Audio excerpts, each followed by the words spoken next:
The Biden-Harris campaign calls him MAGA Mike Johnson and says his ascension cements an extreme MAGA takeover of the House Republican Conference. President Biden reiterating his pledge to work with the Speaker in good faith and urging a mutual effort to find common ground wherever possible. The president says he's not holding Israel back from a ground invasion of Gaza. If Israel can secure the release of hostages held by Hamas in Gaza, it should. But President Biden says he has not made any demands of Prime Minister Benjamin Netanyahu to hold off on a ground invasion of Gaza. I pointed out to him, if it's real, it should be done.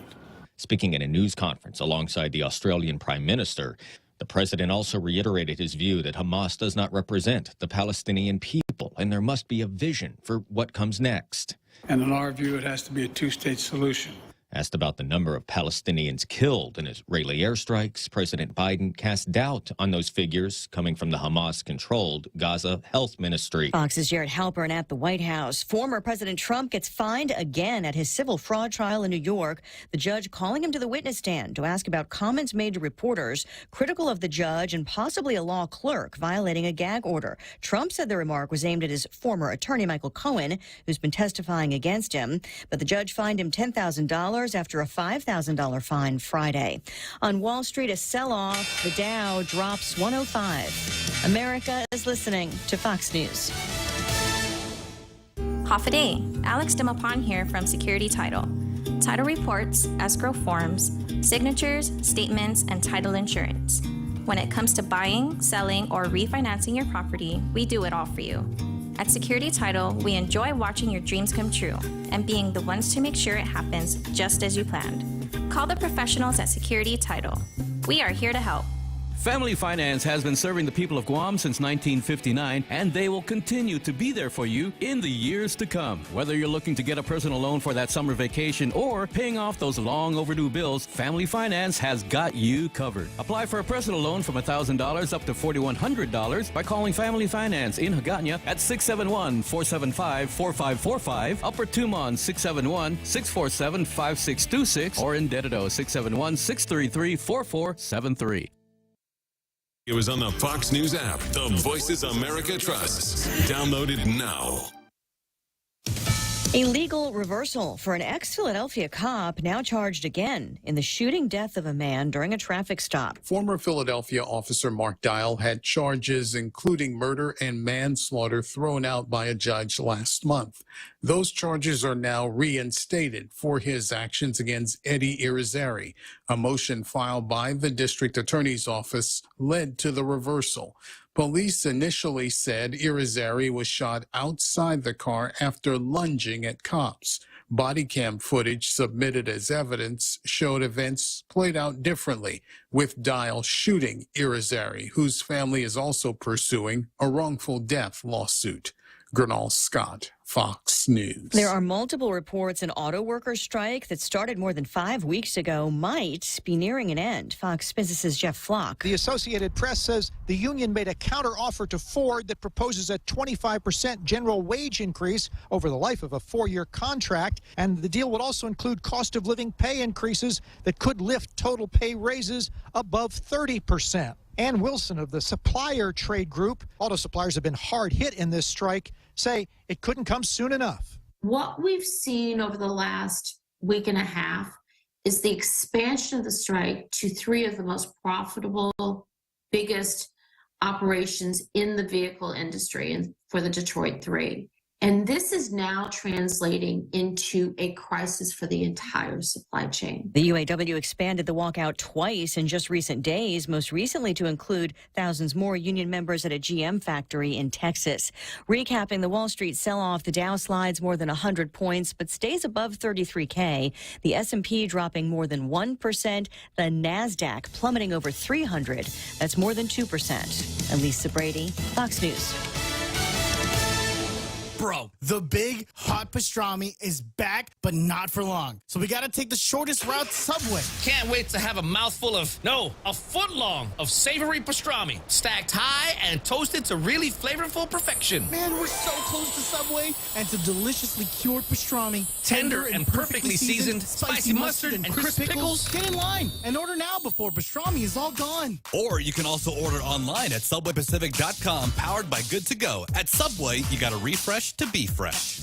Earn miles on everyday moments to help you plan for your next vacation with the United Credit Card from First Hawaiian Bank. Apply by October 31st, 2023, and if approved, you can earn 30,000 miles when you spend $1,500 within the first 3 months. Plus, there's no expiration on the miles you've earned. Get on board with the First Hawaiian Bank United Credit Card. It all starts with yes. Terms and conditions apply. To learn more, visit any First Hawaiian Bank branch or go to fhb.com/United.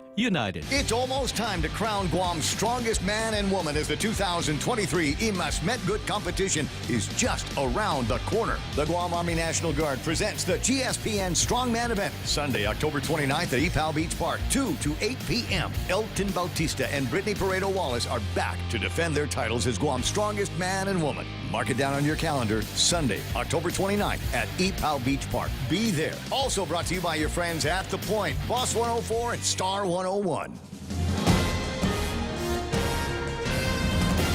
Half a day and good morning, Guam at 6:06 on Thursday, October 26. I'm Donna DeJesus with a look at your local news on The Point. Police arrested a naked man yesterday morning in connection with harassing trash collectors, disrupting traffic, and public drunkenness in Manila. Officers received a call a little after 7 in the morning and say 30-year-old Edward Appleby had no clothes on when he started harassing the solid waste workers along their trash collection route. Appleby ignored officers and threw a stick at them while trying to get away. Police tased him and apprehended him. Prison records show Appleby had just been released from prison on Monday for a separate case where he is facing charges of aggravated assault. And murder suspect Jason Manabusan has pleaded not guilty to killing retired Guam Army National Guard recruiter Jason Susuiko, whose body was found in January.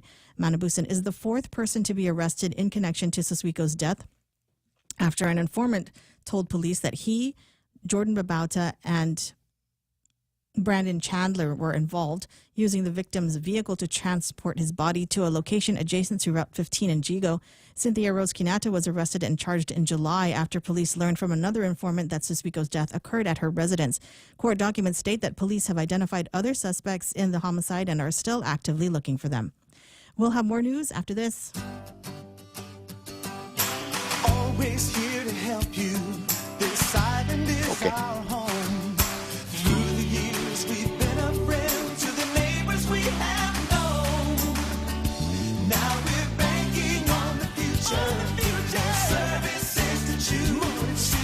Bank Pacific, where others put branches, we place roots. Detectives from the Juvenile Investigations Section took a 17-year-old female minor into custody yesterday for an assault that occurred at Southern High School on September 20. After witness interviews and collection of evidence, the minor was processed and later confined at DYA. The Juvenile Investigations Section is collaborating closely with school officials to address and curtail the occurrences of fights on school premises. Parents are urged to talk to their children about the consequences of violence and the responsible use of online platforms. Anonymous tips can be submitted through Crime Stoppers P3 app or by calling police dispatch at 475-8615. And a new government employment report on a steady 4% unemployment rate in June also shows that over 50,000 working-age individuals on Guam who did not want a job during the time of the survey. The survey was done just a few weeks after Typhoon Mawar, resulting in temporary and permanent job loss.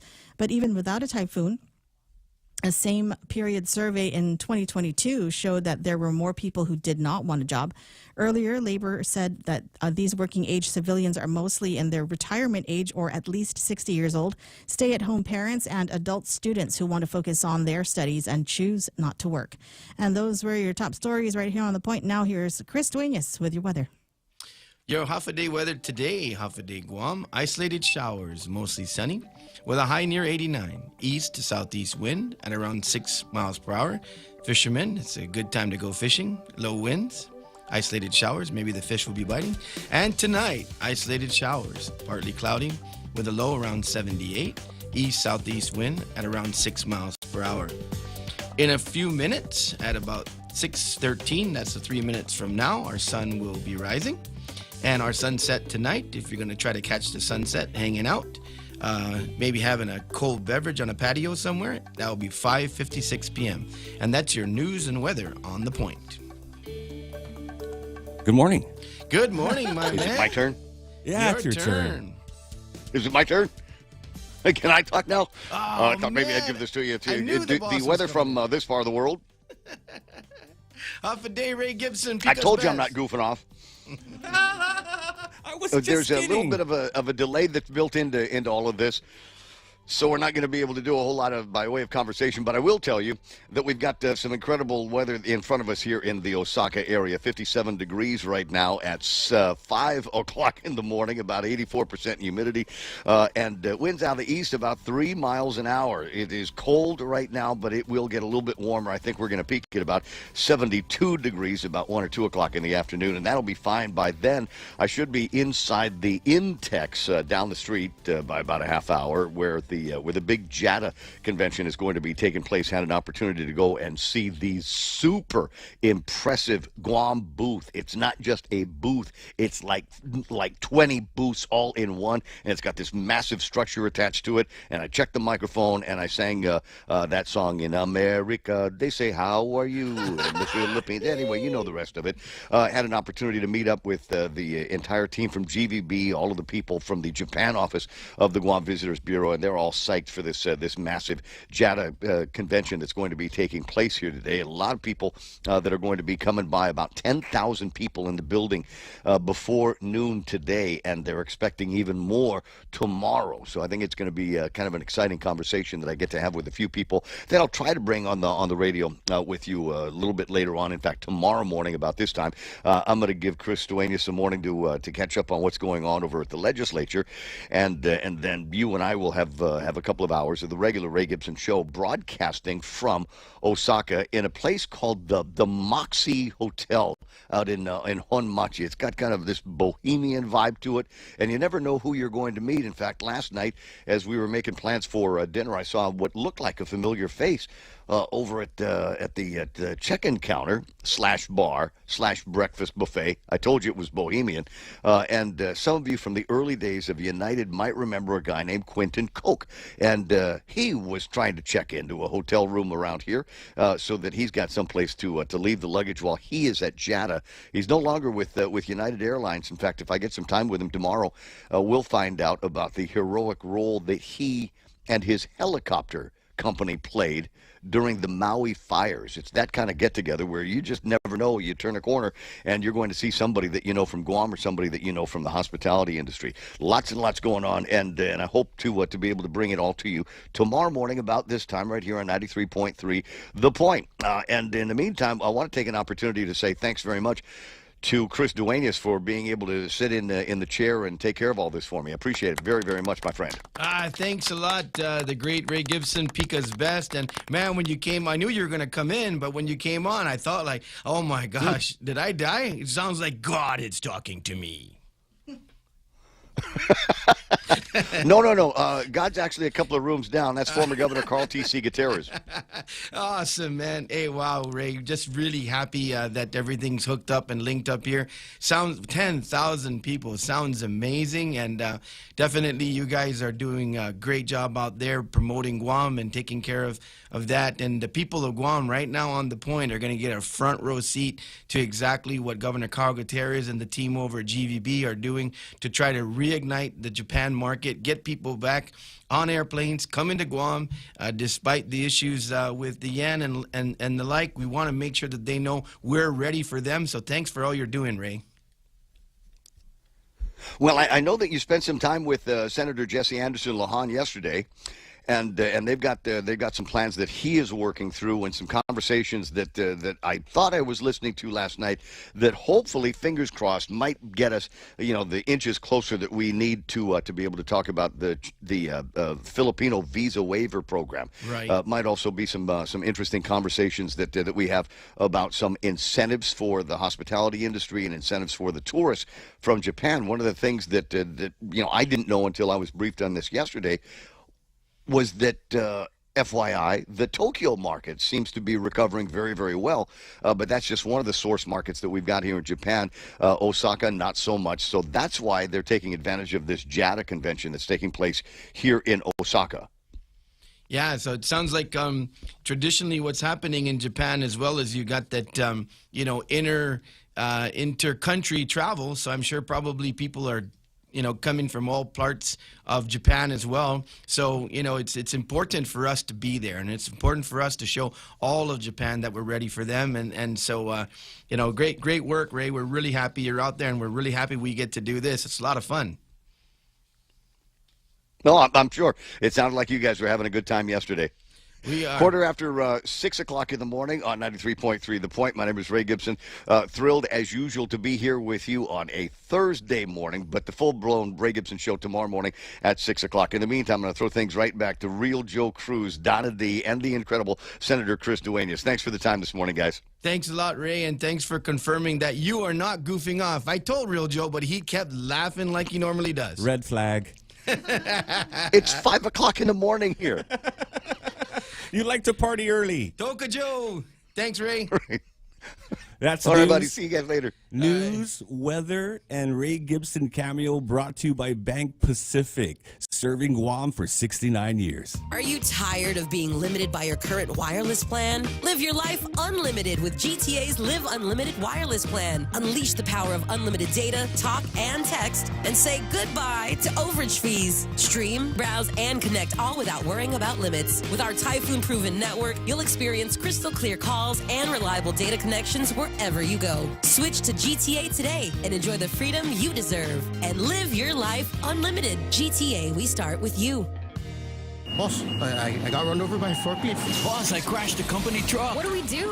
Our warehouse and inventory are gone. Hi, this is Dave Silva from AB Risk Solutions, and it's time for Risk 101. Everything you just heard are examples of risk your businesses can face. Our job is to ask the hard what-if questions and teach you how to reduce your exposures and help you recover if things go sideways. We've got decades of experience in Micronesia working with businesses big and small. Call AB Risk Solutions today at 777-2668 for a free inspection and quote. AB Risk Solutions, formerly known as Aon. The Pika's Best Ray Gibson Show is brought to you by Kim and Rod at Security Title and American President Lines. They are delivering the future.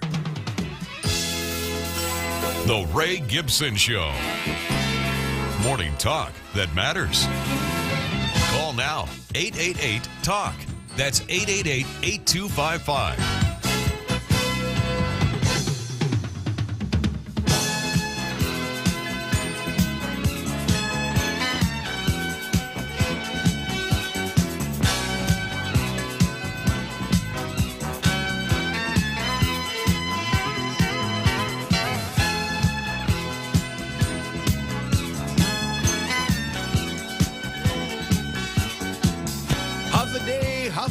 Point Familia, half a day Guam.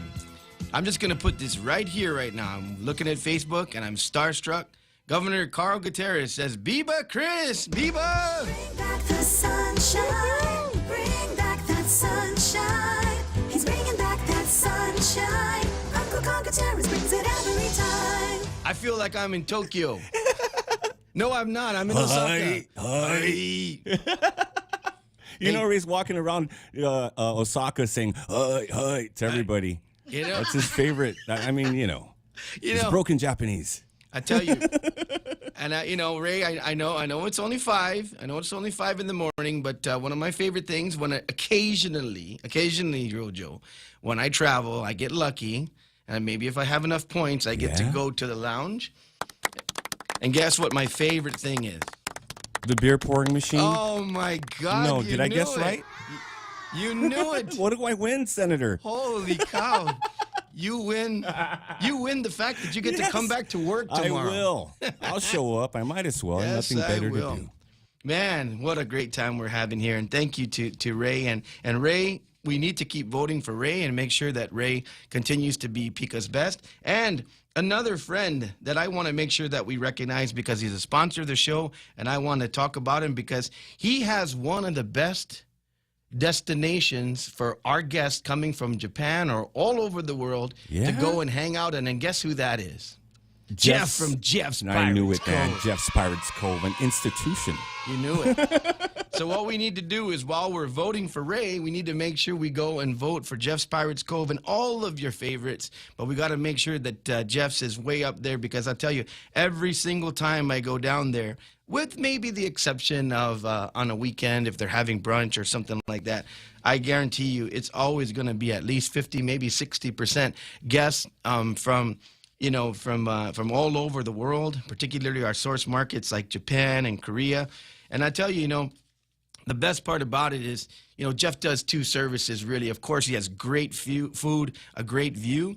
But the other part is that he has always really clean restrooms. Oh, I mean, yeah. That's ice. That's what it's the ice, man. It's the ice. Thank you, Jeff, for the ice in the restroom. Do you, You know what I'm talking about, Senator. Do you feel extra relieved when you use that particular that particular stall, if you will? And there's a reason behind it all too. He'd probably explain it to you. I don't really know. I think it's part of sanitation and probably some scent control. There you go. But I certainly, man, you and I got too much in common, real Joe. I got to get out of here. I like peeing on that ice too. Anyways, here we go. Gross. Was that too much information? No, but yeah, I love Jeff's, man. Right on. Always got to stop there. Please, folks, make sure you vote for Jeff's Pirates Cove for Pika's Best. Man, I got to tell you guys, I'm going to have to tell you, Naked Man costume is out for Halloween. No, we can't? No, he we already can't. got it on. Can you imagine, first and foremost? I can. Can you imagine that the worst... One of the hardest jobs and one of the jobs we really appreciate people doing is coming by, and the service has been great as far as I'm concerned for many years now with the rollout carts and what sanitation department is doing. I can't imagine being on the back of that truck and I'm already like, man, this day sucks. These people are just throwing away some junky stuff and I'm tired of dumping this trash. I can't wait to get, back to the station and shower up and go have a beer. And then all of a sudden, your day's already bad enough, right? No! And then there's some naked guy running after you. Can you believe that? Naked people, I do, please man. put some clothes on. What was it? Maybe it was load shedding. Made him just lose it. I just want to make it clear. Load shedding. That is not a costume for Halloween.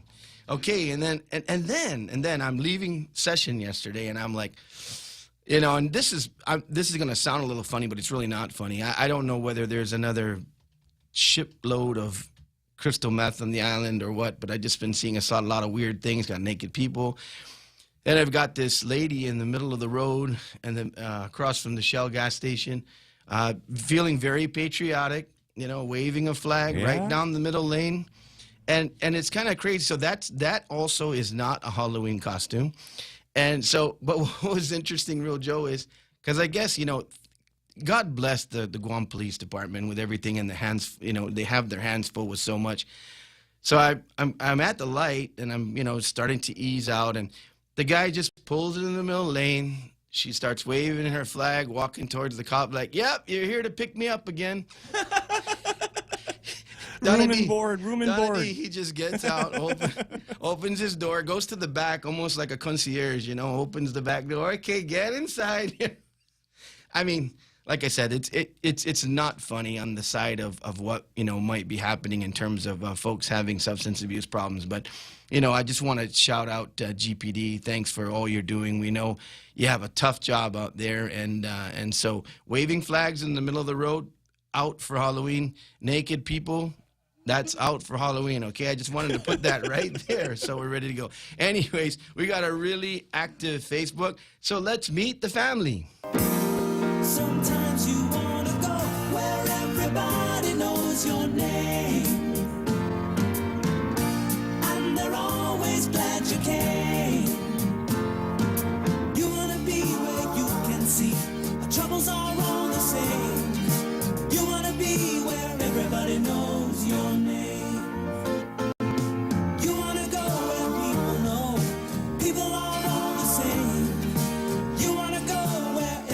Everybody knows your name. Yes. Lots of folks, we know their names, and they're here. They're here in mass today. Great show. They probably knew that the God was going to appear, which is... Is that you, Lord? Is that... Is it I, Lord? Please not today. So, Jose Martinez is topping out from what I can see on pulling down the cursor here. Jose Martinez, Tina Garcia, Jerome McDonald, Edward Benditro, taking care of folks up there at DYA, Don Amelia Martinez. Hey, 2 Martinez's in the top 10. What's going on there? Bennett Lujan Dueñas is there. David Stickles, and I think Maria Delgado Camacho? Maria Ramey? Oh, she got all the names. Yeah, she does. So that's going to top out the top 10, but we got a whole bunch more folks here. Jason at Military Auto Source is here with us. Michael Jr. Laguana. You know, Michael was thanking myself and Senator Lujan for supporting the fundraiser, medical fundraiser. You're welcome, Michael. We try our best.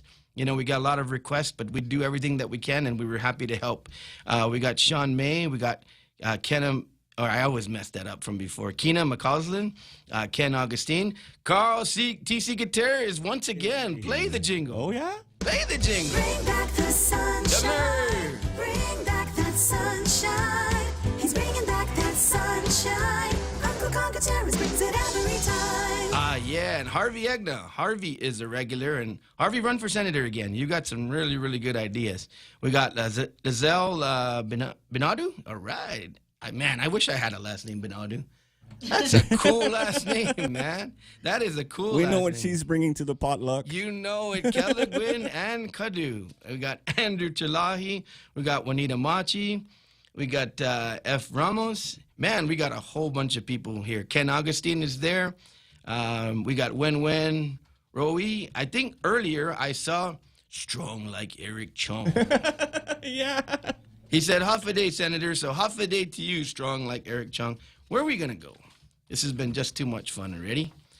Anyways, so other than our announcement of what is out for uniforms for Halloween, you know, I think we're going to get a call from one of our favorite doctors in a little while.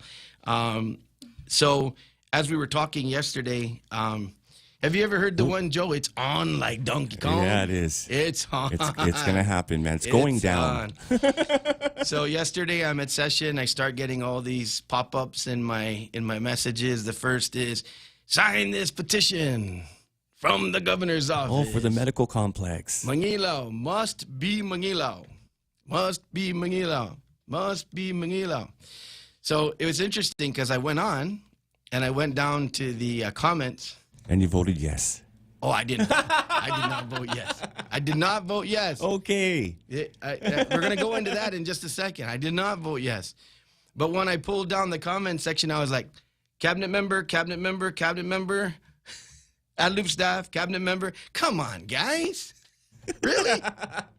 So in the business of the front office, this is what they call that, Real Joe. That's called a command performance. See, a command performance is when all hands are on deck, and if you don't want to have to bring that letter down to the governor's office that says, Dear Governor, my family misses me. My youngest child says, Daddy, you're just never home anymore. So with that, I must say to you, can you play the sad music? I can. I must say to you, Governor, that it has come to my attention, and I am sorely miss my children as well. So for family reasons, and to ensure that my children will love me into my old age, I hereby submit my resignation. In order to not have to bring that letter down, you better be in those comments, my friend. So command performance is on. And then I got another meme, and guess what? Dr. Shea got Julian Jensen. So if you don't die, you'll live. That's right. So if you go and see that meme, there is on the post for Must Be Mangilaw, under there it says Dr. Shea. and then somebody drew in, like what my staff did when Julian Jensen tried to go after me, put that red arrow and, pointing to it, and the big fake, fake, fake in red. So, Dr. Shea, I'm sorry that you had to experience this. I did, and it's not fun. So I'm sorry, but I'm glad that you got a meme out right away after having been Julian Jensen, and make sure that He's quick. He's quick, man. Oh, my God. Go to Progressive Democrats of Guam. It might be there. Wait, there might be an apology. It's the bottom of the hour. It's 6:30. We're having too much fun. So I'm going to go push back to Donna D. She's going to give us some news, and we're going to come back and get right back into it. Donna D. Jury selection began yesterday for Daryl D. Francis Lujan. He's a former teacher at the Guam Academy Charter School when GPT officers arrested him for sexually assaulting a 14-year-old student off campus. Meanwhile, Governor Lulian Guerrero has launched a full-court press to win support for a new medical complex in Barrigada. She launched a petition drive yesterday and has scheduled a series of meetings to personally pitch her plan. All of this comes ahead of an oversight hearing next week on a bill to authorize the purchase of the ancestral land site. And GCC's 2024 spring registration opens on Monday, October 30. To register online, go to guamcc.edu/apply. Register in person at the Admin Building 2000, Monday to Friday, 8 to 5. And the last day to register is Friday, January 5. The spring semester starts on Wednesday, January 10. And those are your local headlines on The Point. Now back to Chris. Half a day. Today, your half a day weather. Isolated showers today, mostly sunny, with a high near 89. East-southeast wind around 6 miles per hour. Fishermen, waters are good to be fishing. Think there might be some wahoo out there. Tonight, isolated showers, partly cloudy, with a low around 78. East to southeast wind around 6 p.m. or 6 miles per hour, excuse me. And your sun has already risen, and God has entered our show. Ray Gibson. It rose at 6:13, and it was set at 5:56 p.m. And that's news and weather together on The Point. BK would like to thank all of you for help on being nominated for Pika's Best 2023 and would like to ask you for continued support during the voting phase, which is going on now until November 15th. Please vote for BK in the following categories: Best Burger, Best American Food, Best Carryout Drive-Thru, and Best Fast Food. Remember to vote once per day at picasbestofguam.pdn.com. Winners will be announced in the special Pika's Best edition on December 8th. Bebop BK, you rule. Half a day. This is Severina. Here at APL, our expertise and extensive network can help you grow your business and reach out to more global markets. As a responsible carrier, APL is also committed to a sustainable future, whether it's protecting the environment or investing our efforts in giving back to the community. Our dedicated teams in Guam, Saipan, and on U.S. mainland are here to support you. Call 588-4651 or visit www.apl.com.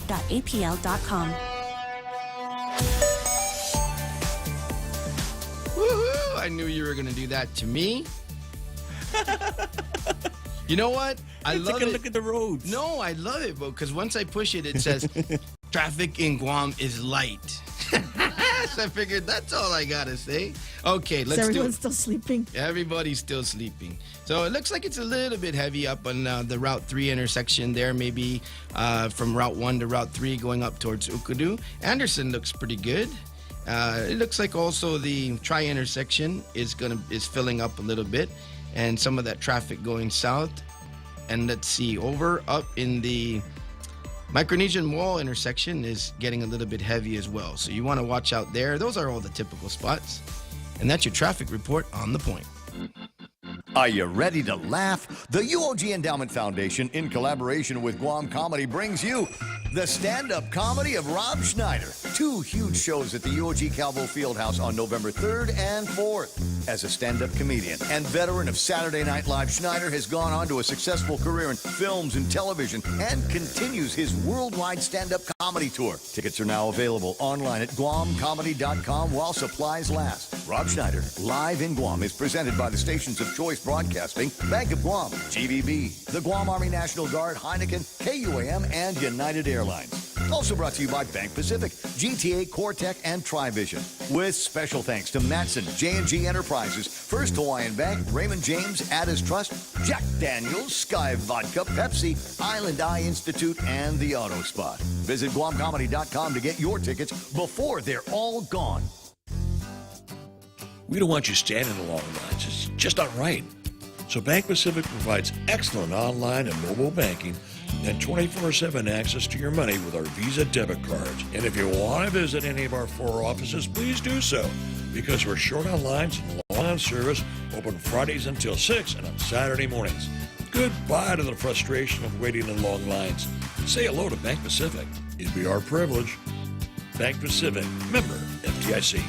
Portions of the Ray Gibson Show brought to you by NissanGuam.com. Check out their used cars. Trust Nissan certified pre-owned cars, trucks, and SUVs. Each used car undergoes a 32-point inspection before it can earn a spot on the Nissan lot. And they have inventory on all makes and models. They have vehicles for every lifestyle and every budget. Easy financing is available. Check them out at NissanGuam.com. Rediscover talk radio here. It's the Ray Gibson Show. Call now, 888-TALK. That's 888-8255. Half a day and welcome back to The Point with Ray Gibson. Chris Duenas here, sitting in for Ray Gibson, who's out there not goofing off in Osaka. Man, he gave us a live report today. And I'm going to tell you, tomorrow's show is just going to be bonkers as far as I'm concerned. I'm sure that, he's going to have some great guests. I'm sure that he's going to be showing how the great team with Carl Gutierrez at JATA is out there at their booth, ready to welcome people from Japan coming back to Guam. As he was mentioning earlier, that looks like the Tokyo market is the largest one that has recovered. So they're all coming to Osaka to probably try to get together and see where the rest of the country is going to go in terms of destination. And we're going to try to make sure that they got Guam on the top of their mind. So thanks a lot, Ray Gibson, Pika's best. Please continue to vote for Ray Gibson, even while he's gone, to make sure that he's Pika's best once again. And also, don't forget to vote for Jeff's Pirates Cove, one of the greatest jewels on Guam down there in the south, one of the best places to go eat, one of the best places to go have a nice cold beverage, and one of the most beautiful views on Guam. So kind of going back, and we are going to have our favorite doctor calling in about 0710. And so we'll talk about that just a little bit more. But, Real Joe, another one of the memes that I saw was one inviting the hospital employees up to the 4th floor. They're going to have 2 or 3 sessions up there. The governor is going to start with the hospital, and then she'll be doing her road show, going to talk to village mayors, going to the villages. But full court press, huh? I'm thinking to myself, Real Joe, I'm working at the hospital. I'm going to go up and I'm going to get a presentation. Is there any chance on God's green earth that I'm going to say, you know what? I don't think this is a good idea. I say a big no to that. Go see the front office. I'm just joking. But I mean, really, I think that, let's be honest with ourselves. The folks at the hospital, as far as I'm concerned, I'm sure there are camps, if you will. This camp, Ipaw camp, Mangilao camp, But I think in the end, really, leave those people alone. The camp that they have right now is Camp Hell, because of the fact that the place is just in shambles, and we're trying to fix that. We've got the $30 million over there. Jesse Lujan reported yesterday that the accounts are loaded, checks are being cut. Thank you, Department of Administration.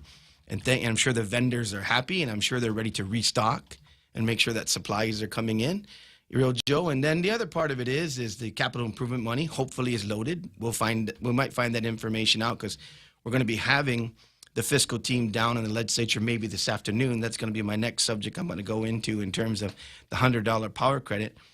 But you know what? Just leave them alone. Yeah. What they want is a new hospital.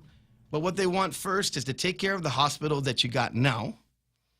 That's what they came down and said to us when they sat down in front of us. and they said they got some issues with management. What they said is, get this place fixed now. Get us the supplies that we need to do the job we need to do of saving lives, and get on the stick in terms of building a new hospital. I don't think that they need to be part of this. What camp are you in? I don't know, Real Joe. What are your thoughts on that? You got to show who you're with, man. But you know what I like about the hospital? What's up, bro? The gift shop.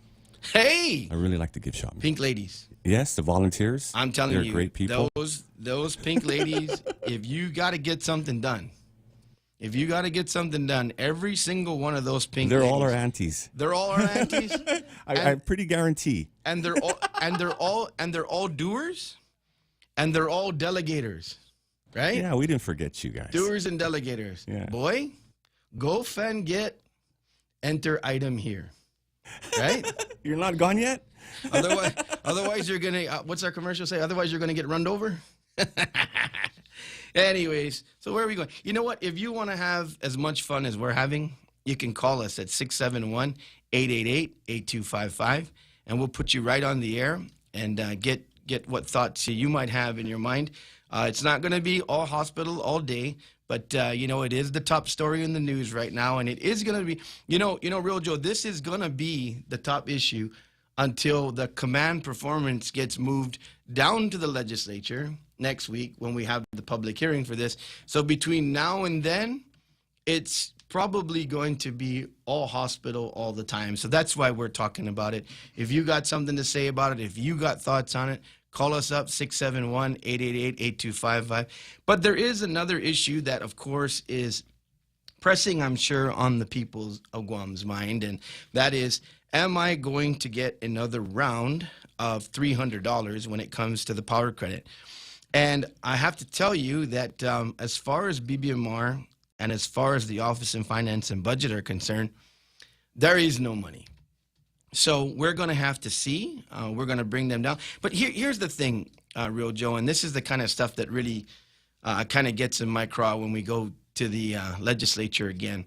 And that is, committees, you need to step up. When bills are introduced that have this kind of impact on the people of Guam, where they're waiting on the possibility of getting something like this power credit, you just cannot let that bill sit and languish, in committee and wait until an author tries to move it on the floor without a public hearing in session, because we didn't have an immediate public hearing for it. And there was all this speculation because, people don't want to be strung along like that. They want to know, am I going to get this power credit? Am I not going to get this power credit?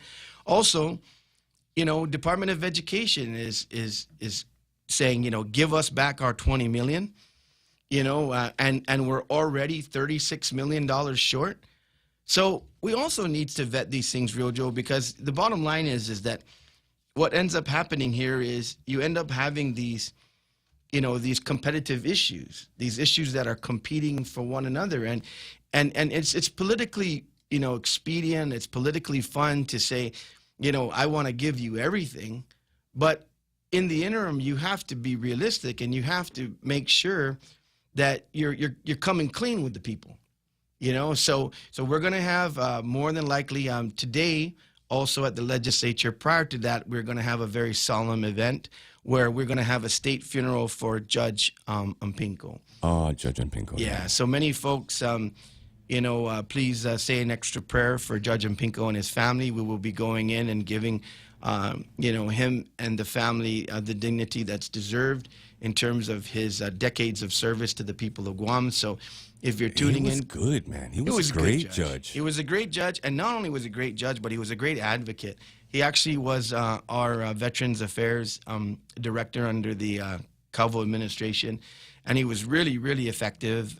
He was very, very effective as well. Governor Calvo had senior staff meetings every Monday morning and every Thursday morning. So Monday, you got your orders, and Thursday, you better either have done what you were told to do or have a good excuse. Oh, man. Because it goes. He didn't mess around. Because it goes back to that letter. He never messed around. You never want to bring that. You never want to bring that letter down. And then he had Frank Ariola, of course. That sometimes I don't know who was worse when you had to go and tell Chief Frank, and then we had also Chief Calvo as well, Mark Calvo, and both of them.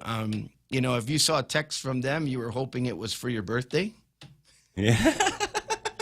Or to tell you you're just doing a bang-up job over there at Guam Housing, Chris. But anyways, we're digressing off on this tangent. But Judge Pinko, God rest his soul, and prayers to the family. But he was very effective as a judge, a very great jurist, and also an excellent cabinet member and in service to the people of Guam. So if you're tuning in this morning and you see that solemn event taking place, also a celebration, of course, of his life and accomplishments. That is why we'll be doing a state funeral. And then in the afternoon, I believe we're going back in at 2 to bring in the administration and have possibly Ed Byrne, and Senator. When I'm speaking to you in this way, I'm letting you know I know more than you do. Ed, come on, man. Is there money or not? And then probably Lester Carlson will back up Ed and say there's no money. And then maybe OFB will say there's no money too. But the bottom line is we got to cut to the chase. I love this game. We got to cut to the chase on it. We got to figure it out. We got to, look if we have to in the seat cushions and see what we can find, and go from there. But the bottom line is that people stay tuned. You'll find out that information and see what's going to happen. In the meantime, if you really kind of break it down, and if you have a chance, Rojo, if you have a chance to be at your mayor's office or to be anywhere near the pocket meeting or the road show, yeah, you might want to just say, "Hey, Gov, I'm thinking." Hey, Gov. Hey, Gov. It's me. It's me you're looking for. Hey, Gov. While I'm considering the Miguel campus, I tell you what. Can you do me a favor? Can you just use ARP for some of this other stuff like the hospital? Can you just go ahead and replenish that $30 million and go ahead and just use ARP going forward? And break loose maybe 15 or 16 mil so that I can have my additional power credit. Because as far as I'm concerned, the way that this thing is being laid out, there is not going to be the money from the general fund unless there is some mistake in terms of the audit and the calculation. This is the way it's going to be. It's going to be, how do they say that when they're sometimes they're doing some of those fun activities going down the river on an inner tube? It's going to be ARP or bust. So maybe somebody wants to talk about the hospital. Maybe somebody wants to talk about give me my 300. We got someone on line 1. Who do we got, Rojo? I believe it's Kellis. Hey, Kellis, what's going on? Half a day. Welcome aboard. Half a day. So I was just saying that, we were looking at how can we get some money, right? Yep. And I'm like going, well, we have Thanksgiving coming up. And even though it's not an official holiday, they always at the last minute give away the Friday. How much money does that cost? I think. It is to the point where everyone expects a 4-day weekend. Right. But, so that you sit there and look, so the people that are working, they get what, time and a half because they're now working, you know what I'm saying? Yeah. If you have to work, you get paid extra, and if you don't have to work, you get paid anyway. It makes no sense. And then also, like you're just now talking about the $3 to give, everybody, because all it is I would like to get reelected. The reelection is more important than the hospital. So by giving away extra holidays and giving away free money, I get reelected instead of, hey, let's maintain a hospital. Just the $300 is how many millions of dollars that they're going to do. This extra holiday is how many millions of dollars. I agree with you, Kellis, but aren't you just so sick and tired of seeing every month a report coming out that there's still $215 million sitting in the bank of ARP money? Hello. You know what? They could pay the debt. You know what? What they could do, if they don't want to give let's be really silly here. Let's say we don't want to give any of our creditors money, for the hospital. We don't want to pay for any of the debt for the school. Let's pay the debt for Guam down. I mean, how many millions are we in debt? So the fact that, we could just by paying that down, but I'm saying pay the vendors, pay all this stuff. But then the other thing is, sorry, I'm kind of ranting here. No, but, go for it, Kellen. Guam, one of the things that you see about all the schools, their central air failed because evidently. Oh, we lost him. Oh, but I got man. Dr. Shea on line 2. Kellis, you got so hot that you blew the mic. But hey, come on back later on. But in the meantime, line 2 is Dr. Shea. Dr. Shea, I'm so sorry to have to let you know that you got Julian Jensen. What are you guys talking about? I have no idea. So somebody put up a meme yesterday that showed the governor's proposal for Manila, and it showed Dr. Shea as signing on to it. And then so whoever... Oh, yeah, that's fake. Yeah, whoever had... Why would I sign on to that? Whoever had your back, basically, maybe you had your own back. You created a proper meme like what I did when Julian Jensen tried to accuse me of taking away pay raises from teachers and administrators. And there was a nice arrow pointing up there and saying fake. Dr. Shea is not signing on to Manila. Yeah. That's for sure. I just clicked on the link, but then, someone else signed that or automatically did it. So, I don't know why the governor is stooping down so desperately, so low and getting those petitions and stuff. It really is useless, because those petitions are not, accurately reflect the truth of where the hospital should be. The truth is right there in front of us, and right under her nose is the matrix study that shows that EPOW Point is the place for the hospital. We don't need a huge complex. Let me tell you why public health should not be next to the hospital. First, it should be in outlying areas of the villages. They have one in southern, which is good. They have one up north, which is good. But they should have one in central, which is Manila, which is good. Right. But the hospital should be right here in EPOW. The outreach clinic is for the community health centers to take care of. Community health centers are closed on the weekends and holidays. And also, they don't close and open at night, so it's useless next to the hospital, seriously, because they don't do any acute care at public health and all that. So it doesn't make sense. So some other motive must be driving the governor to do that. And when you talk about her rounds and stuff, I think she's going to go around town presenting, etc. I mean, our medical staff didn't even get the notice until very late, like less than 24 hours, that she's going to talk about the complex. Oh, now it's a complex. It used to be a campus, right? Mm-hmm. So we're so confused. But at the end of the day, I hope the senators are smart enough. Really hope they're smart enough to see through this smoke. I really do, because at the end of the day, this hospital is not going to get built in Adalcal within the next 5 years. If you read the matrix study, just for the road, widening of that single road, takes them 3 years.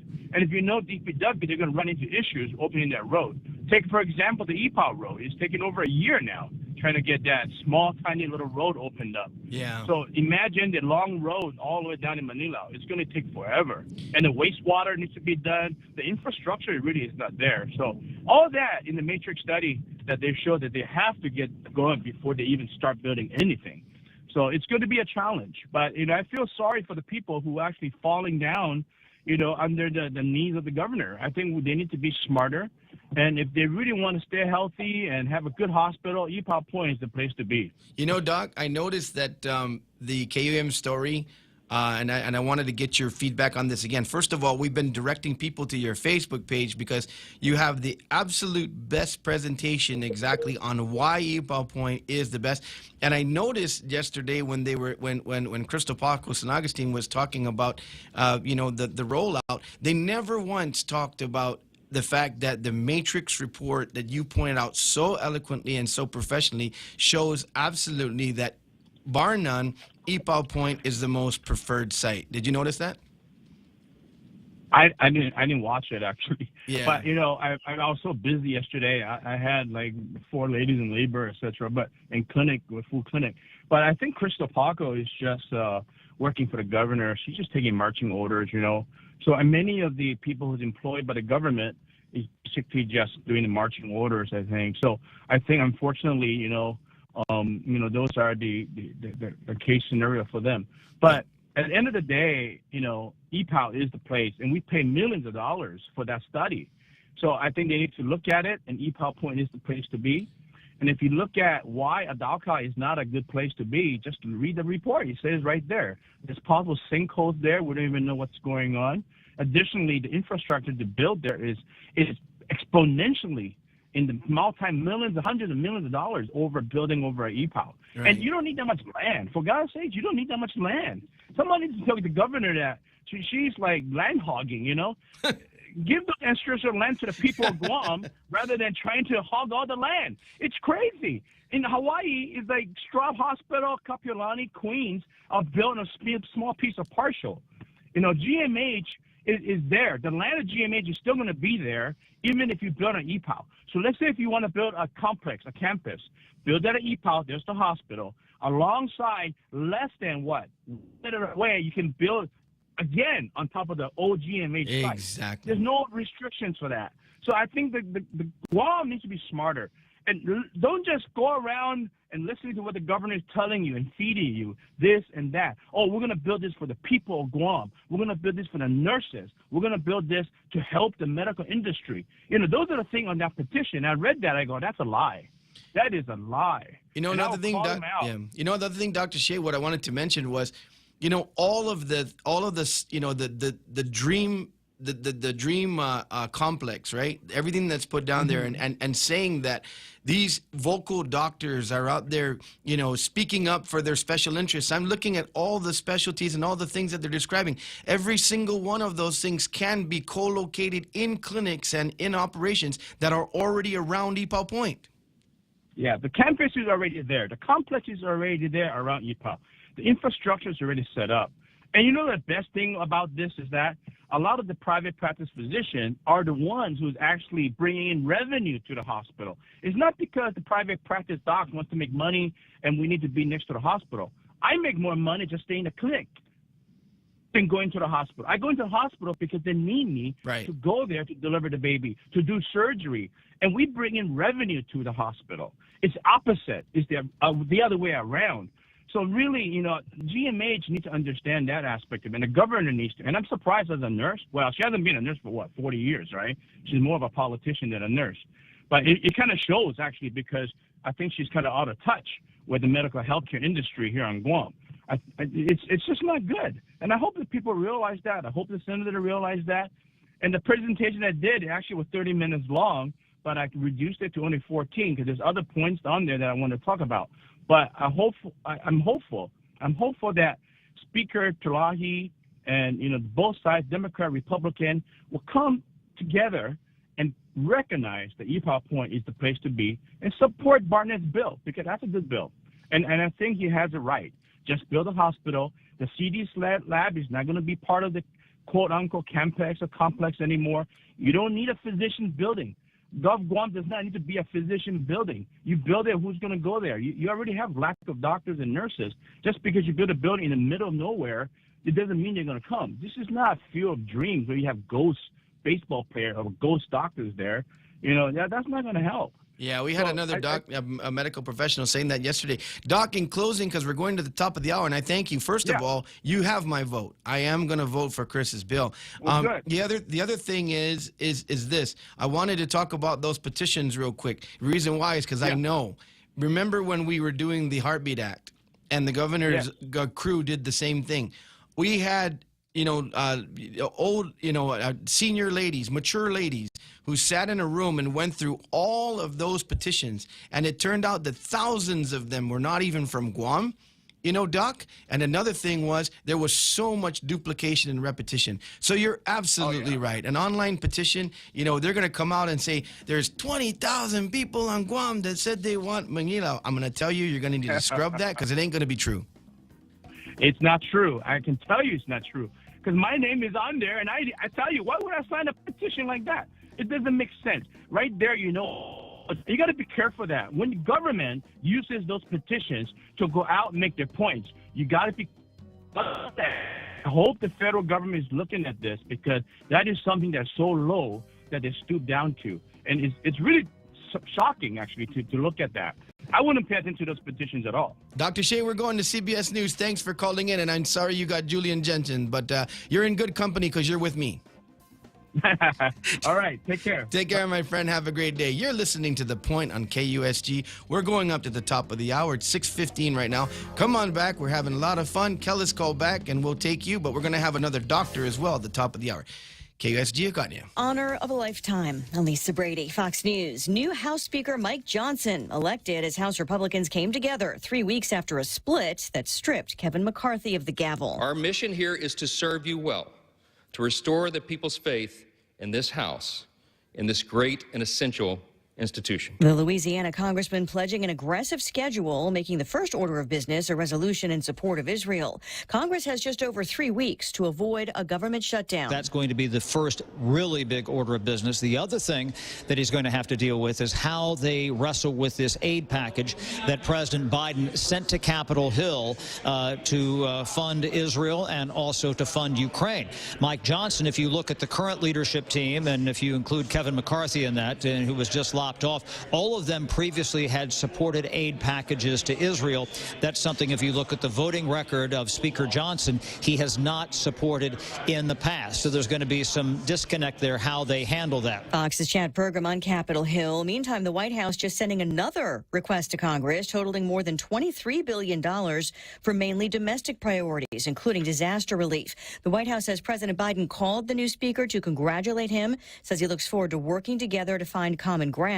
But the Biden-Harris campaign calls the new speaker MAGA, Mike Johnson. President Biden says Israelis and Palestinians both deserve to live in peace, but that there's no going back to the status quo before the Hamas attack on October 7th. Hamas does not represent, let me say it again, Hamas does not represent the vast majority of the Palestinian people on the Gaza Strip or anywhere else. He also says he's not holding Israel back from a ground invasion. Court documents show Democratic Congressman Jamal Bowman is now charged with a false fire alarm count for pulling an alarm on Capitol Hill. He's due at Capitol Police headquarters tomorrow. America's listening to Fox News. Dare to be cheesy with Wendy's new loaded nacho cheeseburger, chicken sandwich, and queso fries. A quarter pound of juicy beef or chicken breast, American cheese, hot and crispy corn and tortilla strips, spicy chipotle sauce, poblano queso, lettuce, and tomatoes on a jalapeno cheddar bun. You can even upgrade your combo with their new queso fries topped with poblano queso sauce and shredded cheddar cheese. Choose wisely. Choose Wendy's. Do you or a loved one suffer from severe joint, muscle, or bone pain? Do you currently suffer from autoimmune conditions such as gout, lupus, or rheumatoid arthritis? If so, Guam Regional Medical City is here to help. GRMC is pleased to welcome Dr. Tirakanok, Guam's only rheumatology provider. For more information, visit grmc.gu or contact GRMC's referral office at 671-633-GRMC. That's 671-633-4762. Former President Trump is fined again at his civil fraud trial in New York for violating a gag order. Judge Arthur Engoron imposed a $10,000 fine on the former president for a similar violation to one discovered last week. The defendant is barred from disparaging court staff. That includes the judge. Outside court on a break, former President Trump referred to Judge Engoron as very partisan and referred to his clerk as perhaps more partisan. Last week, former President Trump's post critical of a law clerk brought a $5,000 fine. Judge Engoron called the defendant to the stand to question him about the statement before imposing that new fine. Gernal Scott, Fox News. Now, Trump said the more partisan remark was actually directed at his former attorney, Michael Cohen, who's been testifying against him this week, not at the law clerk. Prosecutors in California just announcing charges against the driver of a BMW that struck and killed 4 Pepperdine University students in Malibu last week. 22-year-old Frazier Bohm charged with 4 counts of murder and gross vehicular manslaughter. Investigators say 4 senior sorority sisters were walking along the Pacific Coast Highway when Bohm lost control, sideswiping at least 3 parked vehicles before crashing into pedestrians.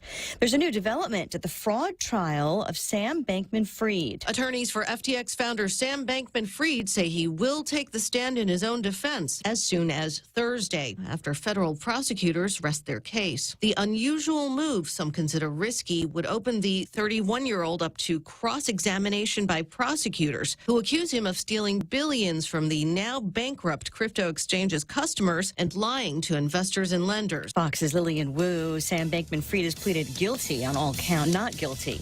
Elisa Brady, Fox News. We don't want you standing in long lines. It's just not right. So Bank Pacific provides excellent online and mobile banking and 24/7 access to your money with our Visa debit cards. And if you want to visit any of our 4 offices, please do so, because we're short on lines and long on service, open Fridays until 6 and on Saturday mornings. Goodbye to the frustration of waiting in long lines. Say hello to Bank Pacific. It'd be our privilege. Bank Pacific, member FDIC. Half a day. This is Michelle from APL Guam. Here at APL, our expertise and extensive network can help you grow your business and reach out to more markets. As a responsible carrier, APL is also committed to a sustainable future, whether it's protecting the environment or investing our efforts in giving back to the community. Our dedicated teams in Guam and on the U.S. mainland are here to support you. Call 588-4651 or visit apl.com.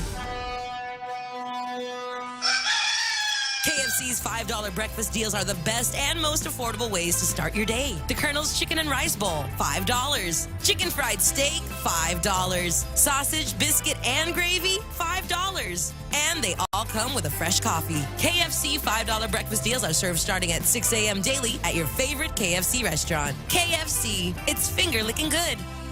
Your 7 o'clock local news is brought to you by AB Risk Solutions. Half a day at 7:06. I'm Donna De Jesus. Here's a look at your local news on The Point. Governor Lou Leon Guerrero launched an online petition yesterday seeking to draw community support for her plan to build a medical complex in Manilao in a bid to counter a legislative proposal to designate Tamuning as the site of a new hospital. In response to critics who argue that Guam needs just a new hospital, the governor said, "Our people deserve more than just a hospital. They deserve a modern medical complex." The petition states that building a new facility in Atacao would increase access for southern and central residents, but the Guam Medical Association supports the ThePOINT site mainly because of the lack of easy access to Atacao, which is located off Route 15 or back road. The first of the governor's information meetings will be at 7:30 this morning and 4 o'clock this afternoon for GMH employees. And senators discussed a resolution requesting Congress to appropriate funds for non-military residents on Guam who were exposed to Agent Orange. Over a year ago, President Joe Biden signed a landmark bipartisan measure known as the Promise to Address Comprehensive Toxics, or the PACT Act. It was the most significant expansion of benefits and services for toxic exposed veterans in more than 30 years, and Guam exposures were included in the law. Resolution sponsor Senator Jesse Lujan says it's still an uphill battle, but there's light at the end of the tunnel. More news after this. Whoever said no risk, no reward has never been sued. Hi, I'm Dave Silva from AB Risk Solutions, and our job for over 70 years has been to help businesses just like yours manage risk. Manage risk? We will never be able to totally eliminate the myriad of risks every business faces, but we can help you manage them and recover when disaster strikes. From mom and pop operations to high-rise hotels, we're the experts businesses have counted on for many years. Call me today at 777-2668 for a free risk review and consultation. AB Risk Solutions, formerly known as Aon. What's that? Oh, sorry, my bad. Congressman Jim Moylan has announced nearly $670,000 in federal funds to help Guam's low-income households with their energy costs. Guam was recently awarded the funding for the low-income housing The Low-Income Home Energy Assistance Program, administered through the U.S. Department of Health and Human Services. The grants can also be used to weatherize homes to make them more energy efficient and to mitigate energy emergencies during disasters and extreme weather. And Beyond the Reef Volume 2 Farmers Market and Music Festival is back and seeking out vendors to fill the farmers market with a variety of unique products and unmatched local vibes. The Farmers Market and Music Festival will be held on Saturday, November 18, starting at noon at the Plaza de España in Hagåtña. For local, passionate small business owners, this will be an opportunity to showcase unique products and locally grown produce. Farmers, artisans, and food truck vendors are invited to connect with the community by emailing dar.calvo@gmail.com. And those were your top stories. Back to Chris with weather. Half a day. Today, your half a day weather. Isolated showers, mostly sunny, with a high near 89. East to southeast wind around 6 p.m. Tonight, we'll have isolated showers, partly cloudy, with a low around 78. East to southeast wind around 6 miles per hour. This morning, the sun rose at 6:13 a.m. And tonight, if you're going to be checking out the sunset, hopefully there won't be too many showers. Check that out at 5:56 p.m. And that's news and weather together here on The Point. People are saying the future looks uncertain. Jobs, education, even our health. Everything seems harder now.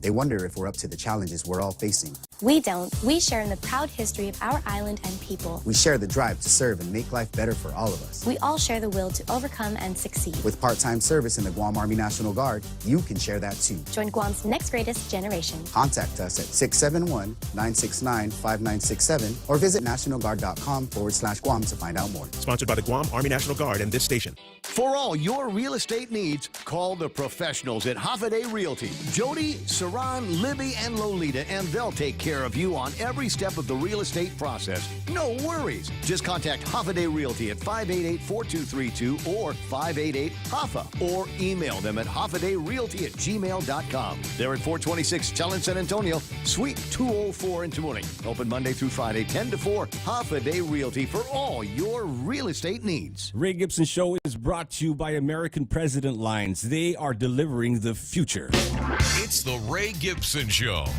Call now, 888-TALK. That's 888-8255. Half a day, Point Familia, half a day, Guam. Welcome back to The Point with Ray Gibson.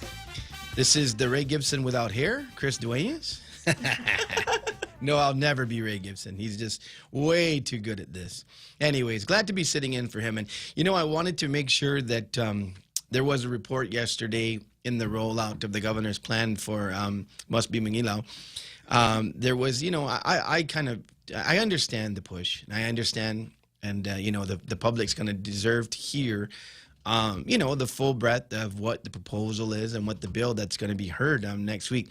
But what I don't like is when we start characterizing so-called vocal doctors for advocating for EPAL Point because of their selfish interests. And, that I think is just goes a little bit too far. I mean, I know many of us who don't think Eagles Field 2.0 is the way to go, have our feelings about that. But I'm going to sit and listen, although my mind is pretty much made up.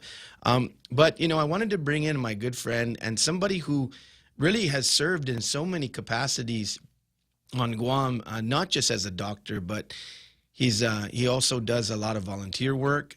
He also was the head of the Physicians Advisory Group when COVID first came in. And he's just somebody that I know that absolutely loves Guam. And he's probably the least selfish person I've ever met in my life. And that's Dr. Wen. Dr. Wen, welcome to the show. Good morning, Chris. Good morning, everyone. I just wanted to, first of all, I know that you and Dr. Shea and Dr. Komodo and, really from what I can see so far, is the entire medical community. I have not had a phone call, an email, or a text from any doctor or any medical professional really so far in this back and forth that has told me Must Be Mangilaw. So I want to say that that's been my experience, but I also want to give a chance once again to tell the people, because you've mentioned this a number of different times, but I wanted you to say it again because it was directed towards doctors with their selfish self-interest, and I wanted you to address that issue. Yeah, it's not selfish or any gain for the physician. The practice of medicine is usually the primary care or the chronic care management office of clinical practice are the key for any type of specialty or hospital to survive. We are the referral source. We refer our patient to the hospital, to the specialty clinic. So the specialty clinic and the hospital are the end point of where we refer our patient to. So it's the way that the hospital and specialty clinic benefit is from the primary care clinic, the core care clinic. So to say that the physician in the community, especially large chronic care practice everywhere around GMH at this point, benefit because where GMH's location at this point is totally not understanding what the hospital function and what the primary care function is. So, yeah, it's a hospital benefit, not the physician. Doc, another thing, and I know that many of our listeners, our Facebook listeners, have been following this issue and have heard you before, but we also have people coming in and out at different times that haven't had a chance to catch your testimony on ThePOINT and just your advocacy in general for a new hospital and what is probably the best fit. Can you once again explain that if particularly in your case, if it was for selfish interest, wouldn't Manila be a better place for you in terms of your clinic? Yes, we are the only clinic out there in Manila. And, as the government stated to me before that, hey, it's only 5 minutes away from us. But the key point is not for us, right? The hospital is built for the people. So, yes, if the one in Manila location, AMC Manila would be most benefit because our patients have a very short distance to drive there, and it's for us, it's a benefit. But, AMC Manila is only one clinic in Guam, the only one. And the rest of the population are using many clinics around Tamu. So to benefit just for us, it's very selfish for me to say, hey, build in Manila. I got to think about all the patients, my patient in Central and North, and also every patient from other clinics that will benefit that the hospital is in the central location like where it is right now. So yes, you cannot think about yourself. You got to think about the rest of the population of Guam and what benefit the majority of the patient. Also, Doc, I mentioned this in my testimony, but of course, I want to do this again because I think we cannot drive this point home, in too much when it comes down to the issue that a lot of people might not understand, and that is the fact that a lot of people on Guam do not like to, or maybe because they feel like they can't afford to go to the hospital, and they're worried about the how much it's going to cost in the emergency room and the like, that they put off any type of care for a long time. And then one of the first things they do is try to go to the clinic so they can save money. But a lot of times it's already so advanced in terms of what they're experiencing, whether it's cardiac, whether it's, related to their chronic diabetes, or related to some sort of pulmonary experience in terms of they may have contracted COVID or the like. And explain why it's so critical to make sure the hospital is so close to those clinics and what the experience is from the clinics in terms of folks that come in under these circumstances. Chronic care management clinic includes AMC, FHP, SDA, and a lot of other private clinics. We know with 100% certainty that even when the patient call and try to get in to make an appointment because they have chest pain and shortness of breath or not feeling well, and as much as we triage over the phone, we always tell them, go to the emergency room, please, because, you waste your time coming to the clinic. But I tell you, 99% of the time, they will show me a clinic despite when you tell them. They wait 2 or 3 days, even the weekend on Sunday, they wait till Monday open and they show me a clinic.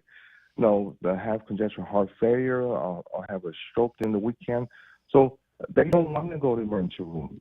No one likes the emergency room. No one liked the hospital, be in the hospital. So they was hoping that what they have can be managed as outpatient. And to sit on those patients and know what they have and wait until the ambulance come by your clinic and pick them up to go to either GMC or GMH, that's eternity. So 5-10 minutes, you just pray that they don't close in your clinic, and you have to do aggressive things to get them back. You know, people gotta understand, GMC most of the time are full. So even if you want to transfer to GMC, which is the closest, if it's in my clinic in Tumon, I cannot go there because the ambulance will not take the patient to GMC. When they're full, they divert to GMH. So both the hospitals need to be in proximity together where most of the patient population are. You know, I'm scratching my head to think that I don't think ever any hospital anywhere in the United States that I can see that in a rural place, right? You build an airport outside somewhere with the noise and everything, but you build on the hospital in the central part where the most population live.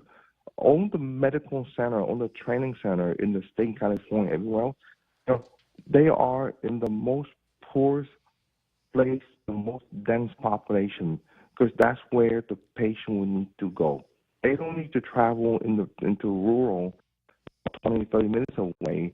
You know, most of the time they don't have a ride. They don't have access to them. So it doesn't make any sense to put it in somewhere where there's nothing there. You know, so it's really access to care is very important. I saw the article yesterday.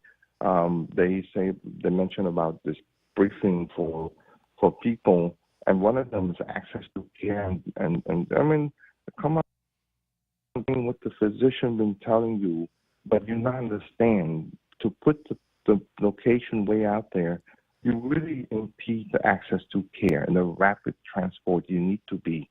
But again, as we say many times, we just need a right-size hospital. Right? We don't need a medical complex that will waste billions of dollars that can go to the people of Guam in a different way. Right? I mean, there's some, Chris, there's some. No, so CDC lab is out. They build in Manila with DOG. Mental health have federal funds. They're going to extend a new wing where the footprint are. Right. Okay, so that possibly going. So why does mental health want to just build a new wing and then pick it up and move to the complex? It doesn't make any sense. Right. You know, 120 physician office. Look at GRC. What's in front of GMC is a building that's been there since opening GMC. That building's supposed to be physician office. After several years, do you see any physician in the office? None. So you're going to have 120 physician office. They're going to say specialty care, whatever, they go in there. They're going to sit there empty. It's going to be another government empty building that will go, that will look bad after a while because there's no for management, there's nothing upkeep on those things. And the biggest one, I tell you, public health with Mr. Candles, they have to exist right next to the hospital because they have to use EMR. Upper management that say those statements truly not qualified to be in the upper management. And electronic medical record, that's the purpose of it. Is for you to be anywhere. I can access my EMR in my clinic when I'm on leave in the United States, visit my parents. You don't have to be co-located in the same place to be the EMR. That's not just justification to do that. We have max of for the nursing staff in Guam to staff 100-bed hospital at this point. It's a max. You want to build 300-bed hospital. It's going to be 200 bed empty with big echo in the hospital because no one can be there. Yeah. There's no staff. Right. So things like that, when you build it, talk to the medical professional. We're not your enemy. We are here to help you make decisions for the community as a whole. The briefing today in the hospital, the medical staff does not have the information. So who are you gonna breathe? Yeah. Doc, I saw a message today in the chat. Medical staff doesn't know, and you put at 7:30 where most medical staff have case already scheduled to do surgery. Who's gonna go there? Yeah. Doc, I remember, and I read that in the testimony, that from the first public hearing on ThePOINT, actually the head of medical staff, Dr. Seidel, and all the other, everyone in the hospital actually signed on to the best location being ThePOINT. Isn't that correct? Yes. The chief of medical staff in the MEC is basically represent all the physician staff and everyone at GMH. And overwhelming majority of the medical staff does not agree with Manila. They want to ThePOINT. And that's one of the most powerful offices. That's a voice of the physician in the hospital, and also physicians that have privilege in the hospital that have private practice outside. You're talking about 90% of all the physicians in Guam. And for Dr. Seidel to sign the letter, you know that the medical community support ThePOINT. So I'm not quite sure why you don't listen to your medical community and provide the best care. I tell you, first building the hospital doesn't mean that they will come. Look at GMC. They do the best job to recruit, but they have a hard time to recruit. So we gotta look at things like that and not, to try to convince people that if we build a most modern facility and they come, it's not going to happen. Yeah. Doc, we got our next segment with Jerry, and I just wanted to thank you as we close out. Just one final comment. This whole talk about the complex and all those ancillary services, my view is we can't even take care of the hospital we got. Why in the heck does the government want to expand and get more into these issues? Don't you think the private sector should be doing a hell of a lot more of this?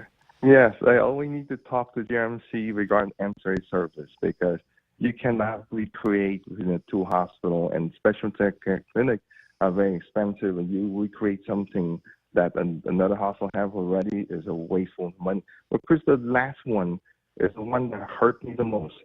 Is talk about build a clinic to take care of our vet. I'm the vet. Veteran affair is totally different. If you want to build a clinic to take care of them, you got to get their blessing, and you got to get their contract, a lot of talk. And the VA will build their own. We cannot, just like Green Prasad said, we don't build a clinic to provide care for our veterans without the blessing of the VA. You're wasting your time and your money. Every clinic in Guam, I try their best to care for the Tri-West patient, our veteran in Guam, because I know that the clinic that they have near the hospital are overwhelmed. So we all try to do the same thing, but with the blessing of the VA by themselves. But I don't see no VA representative on this, on this thing about take care of VA because we want to open a clinic. You will have problem staffing your own hospital and your own public health. How are you going to do that? The VA patient require a lot of care, a lot of specialty care, and we will never have those in Guam. Doc, it's 7:28. Let's have a big VA, person come down here and say we're going to support you. But Chris, thank you so much for the time. Yeah, Doc, 7:28, and your voice is so important here. And some folks have said, man, Chris, you're doing an oversight hearing during the show, but this issue is so important, and I'm going to move on to some other things later, but your voice is so important, Dr. Wen, and I wanted to make sure that, maybe we need to cool the conversation down a little bit and not talk about doctors who love Guam. And like I said, you're one of the least selfish persons I've ever met in my life being selfish. You're just talking about what you know and what your craft is. So thanks a lot, Dr. Wen, for joining us, and we really appreciate your input. You're welcome. Have a good day, everyone. You too. God bless you. Jerry Roberts. Good morning. The one and the only. But Donna D is next. And I got so many people keeping me on track here. Now we're going to toss over to Donna D. It's 7:29. GPD is still searching for Scott Duenas III, who is suspected to be involved in the sexual assault of a 34-year-old woman. Wanted flyers for Duenas and Justin Beneventi were issued last week. Beneventi was arrested over the weekend and charged in Superior Court. If Duenas is located, contact the nearest precinct or police dispatch at 475-8615. And detectives from the Juvenile Investigations Section took a 17-year-old female minor into custody yesterday for an assault that occurred at Southern High School on September 20. The minor was processed and later confined at DYA. Parents are urged to talk to their children about the consequences of violence and the responsible use of online platforms.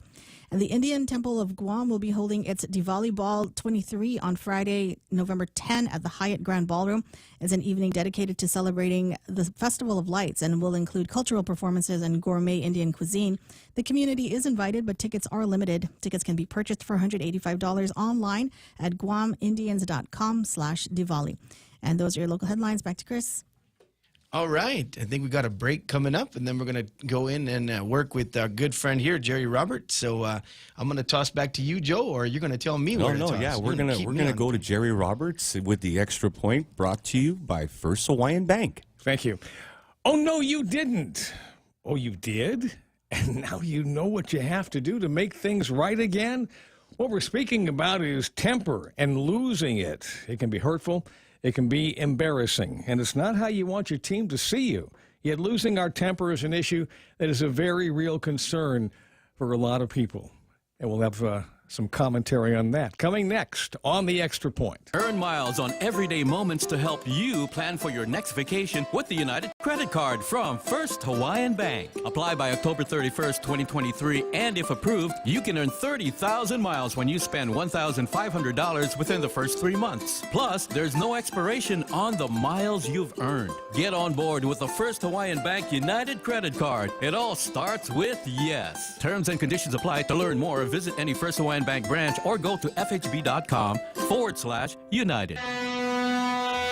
Hofade, this is Kayla from APL Guam. Here at APL, our expertise and extensive network can help you grow your business and reach out to more markets. As a responsible carrier, APL is also committed to a sustainable future, whether it's protecting the environment or investing our efforts in giving back to the community. Our dedicated team in Guam and the U.S. mainland are here to support you. Call 588-4651 or visit apl.com. We've all experienced those moments when stress levels are high and our emotions get the best of us. Whether it's an argument with a loved one or an outburst at work or maybe frustration with our children, our reactions sometimes exceed what the situation calls for. We just cut loose.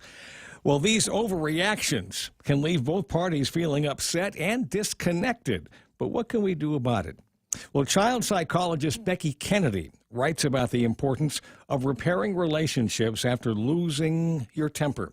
And she breaks it down into 3 key areas. Number 1, repairing with yourself. Kennedy stresses the importance of not indulging in self-blame and self-criticism after losing your temper. Instead of beating yourself up, she suggests to go easy, offering up a dose of compassion and understanding that your inner self will appreciate. By mentally separating your behavior from your basic values, you can recognize that, hey, even good people can make mistakes. Kennedy believes that you can't be truly compassionate to others if you haven't essentially forgiven yourself and come back to square one. The second item is repairing with the other person. Apologizing after snapping at someone is a common practice, but Kennedy distinguishes true repair from a mere apology. She says that repair involves acknowledging what happened, taking responsibility for your actions, and stating clearly what you're going to do differently in the future. By taking sole responsibility for your extreme reaction, you model emotional intelligence and personal accountability. This helps you get back into a genuine conversation and connection with the other person, which leads us to the third item on Kennedy's list. That is discussing ways to improve. Once trust is reestablished, the next step is to discuss how you're going to prevent similar situations from happening in the future. When you talk about the underlying issues and find solutions together, you can build growth and understanding. Repairing the relationship is a crucial step before providing guidance or advice. The other party is more likely to be receptive when they feel the relationship has been repaired. The whole idea is to turn our bad moments into productive ones. According to Kennedy, we can change the narrative surrounding a negative event, rewriting it from a source of resentment and blame to an opportunity for connection and growth. Repairing the past allows us to move forward with renewed trust. Losing our temper, it's a human experience, but it doesn't have to define our relationships. By following the steps of repair that we've outlined here, we can restore connections and move forward. One more thing. In my opinion, it shouldn't take too long to get into repair mode. Hours are better than days, and minutes are better than hours. Don't let a bout of temper get between you and somebody else. If it happens, acknowledge it, and then get on with the repair mode. That's the extra point. Be responsible and make something good happen today. For 93.3 FM, Chris Duenas sitting in for Ray Gibson and First Hawaiian Bank. I'm Jerry Roberts.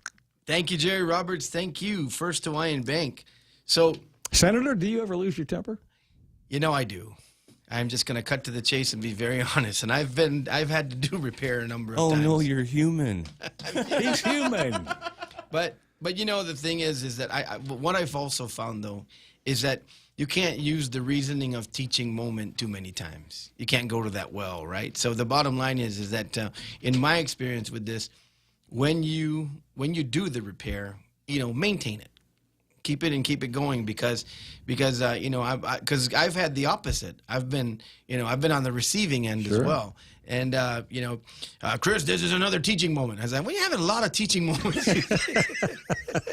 So no, it's a great extra point, and it's absolutely the right thing to do. And one of my greatest teachers is here, Senator Frank Blas Jr. He's going to be coming in the studio in just a moment. You ever notice that Frank has perfect hair? Frank has perfect hair. He does. Did you know? He does. Do you know where Frank gets his hair done? Where does he get his hair Home done? Depot. Is that right? Yeah. All right. Well, we're going to have to go through that. Yeah. But I tell you, it's because he was an officer of the law for a long time. And he was always a spiffy guy in his uniform, and he's a spiffy guy in the legislature. So thanks a lot, Jerry Roberts. We really appreciate it. And you're absolutely right in terms of that. And I say for those who are doing repair, don't have too many teachable moments. Thanks a lot, Jerry. We'll catch up with you later. Frank Blas Jr., our minority leader, coming up next. He's on the way, but I forgot to mention sponsors for the news with Donna there. Let's go brought do to you it. by the friendly, hardworking folks at Hoffaday Realty. Jody, Saran, Libby, Lolita, and their team of professionals. Give them a call at 671-588-4232 or email them at hoffadayrealty@gmail.com. And of course, BK, they've got this big Coca-Cola giveaway happening right now at BK. Here's the details. Ring in the season with Coca-Cola and Burger King's Win for the Holidays giveaway. Your chance to win one of 3 premium Coca-Cola prize packs at participating Burger King locations. Each prize pack includes a Coca-Cola branded outside pop tent, a cool Coca-Cola custom bike with helmet, a beach folding chair, and a large 54-quart cooler. Purchase any Whopper or chicken fries combo meal or frozen beverage. Enter the transaction code from your receipt on the official Coke Guam website. See restaurant for details. Promotion ends on December 31st, 2023. Drawing will be held on January 5th, 2024. Happy holidays from your friends at Burger King. You rule. It's almost time to crown Guam's strongest man and woman as the 2023 Imas Met Good competition is just around the corner. The Guam Army National Guard presents the GSPN Strongman event Sunday, October 29th at Ipao Beach Park, 2 to 8 p.m. Elton Bautista and Brittany Pareto Wallace are back to defend their titles as Guam's strongest man and woman. Mark it down on your calendar, Sunday, October 29th at Ipao Beach Park. Be there. Also brought to you by your friends at The Point, Boss 104 and Star 101. It's the Ray Gibson Show. Call now, 888-TALK. That's 888-8255.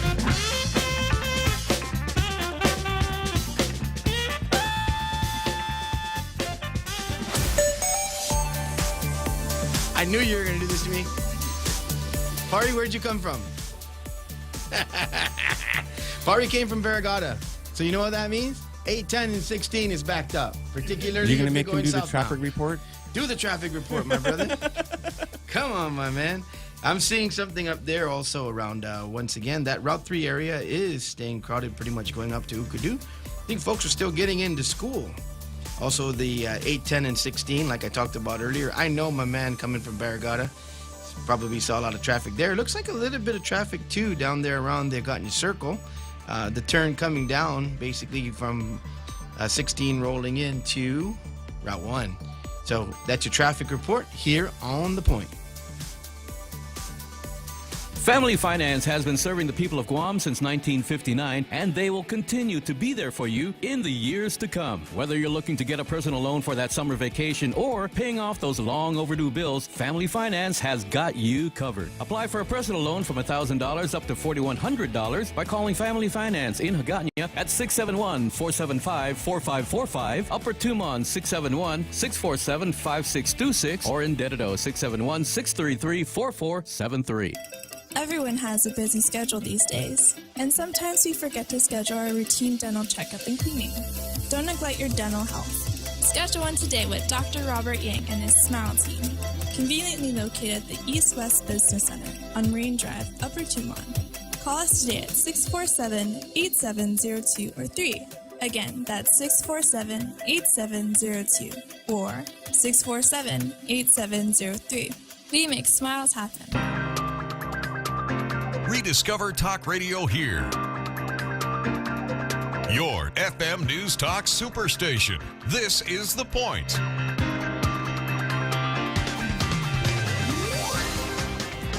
Half a day, and welcome back to The Point with Ray Gibson. This is not Ray Gibson. This is Chris Dueñas sitting in for Ray Gibson. And I got to tell you, this is a treat for me. And yesterday, of course, we had our good friend, Senator Jesse Lujan, in the studio.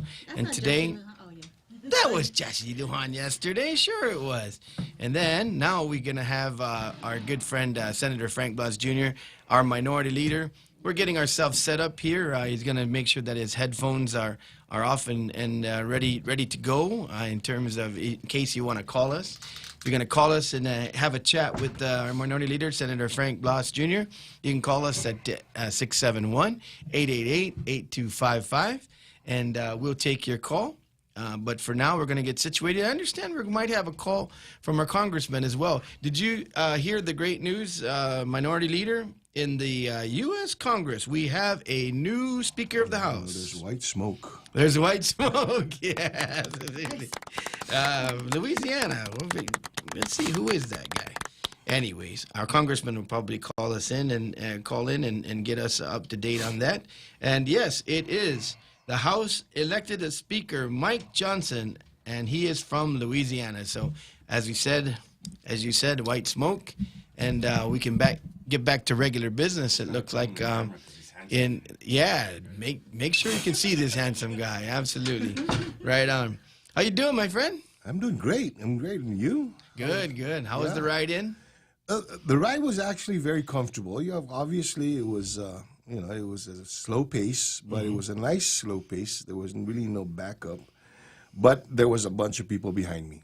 Okay. So as people are going into work and stuff, I guess I kind of beat the crowd a little bit. All right. I had to, so I can stop by and get some coffee. Absolutely. Well, I wanted to invite you in to spend some time with me today. First of all, I just want to recognize the fact that your leadership has been just really great. We've had a great caucus. All of our senators. At the outset when we got together and you took the helm, the bottom line was you laid out to us we're going to have our differences, but we're going to concentrate on those things that we agree on. You had a press conference where you put out, really all of the things that all of us as the 6 Republicans ran on. And I believe, particularly when it comes to fiscal responsibility, when it comes to checks and balances, when it comes to, really being that branch of government that needs to make sure the people, have, a voice in the legislature, I think you've done an excellent job, and I want to just recognize your leadership. Well, thank you very much, Chris. But, more of the credit goes to the members of the caucus, you and the other 4. you guys are all great leaders in your own right, and you all very passionate. You all know, the good thing about it is we've had conversations, prior to going into office, and we've made commitments that we've all kept. In as far as talking about what the issues are, being very frank about it, not being afraid to be able to hurt feelings for the sake of wanting to make sure that whatever policy, whatever legislation we come up with, is actually good for the community, and more so to the staff of all of our offices.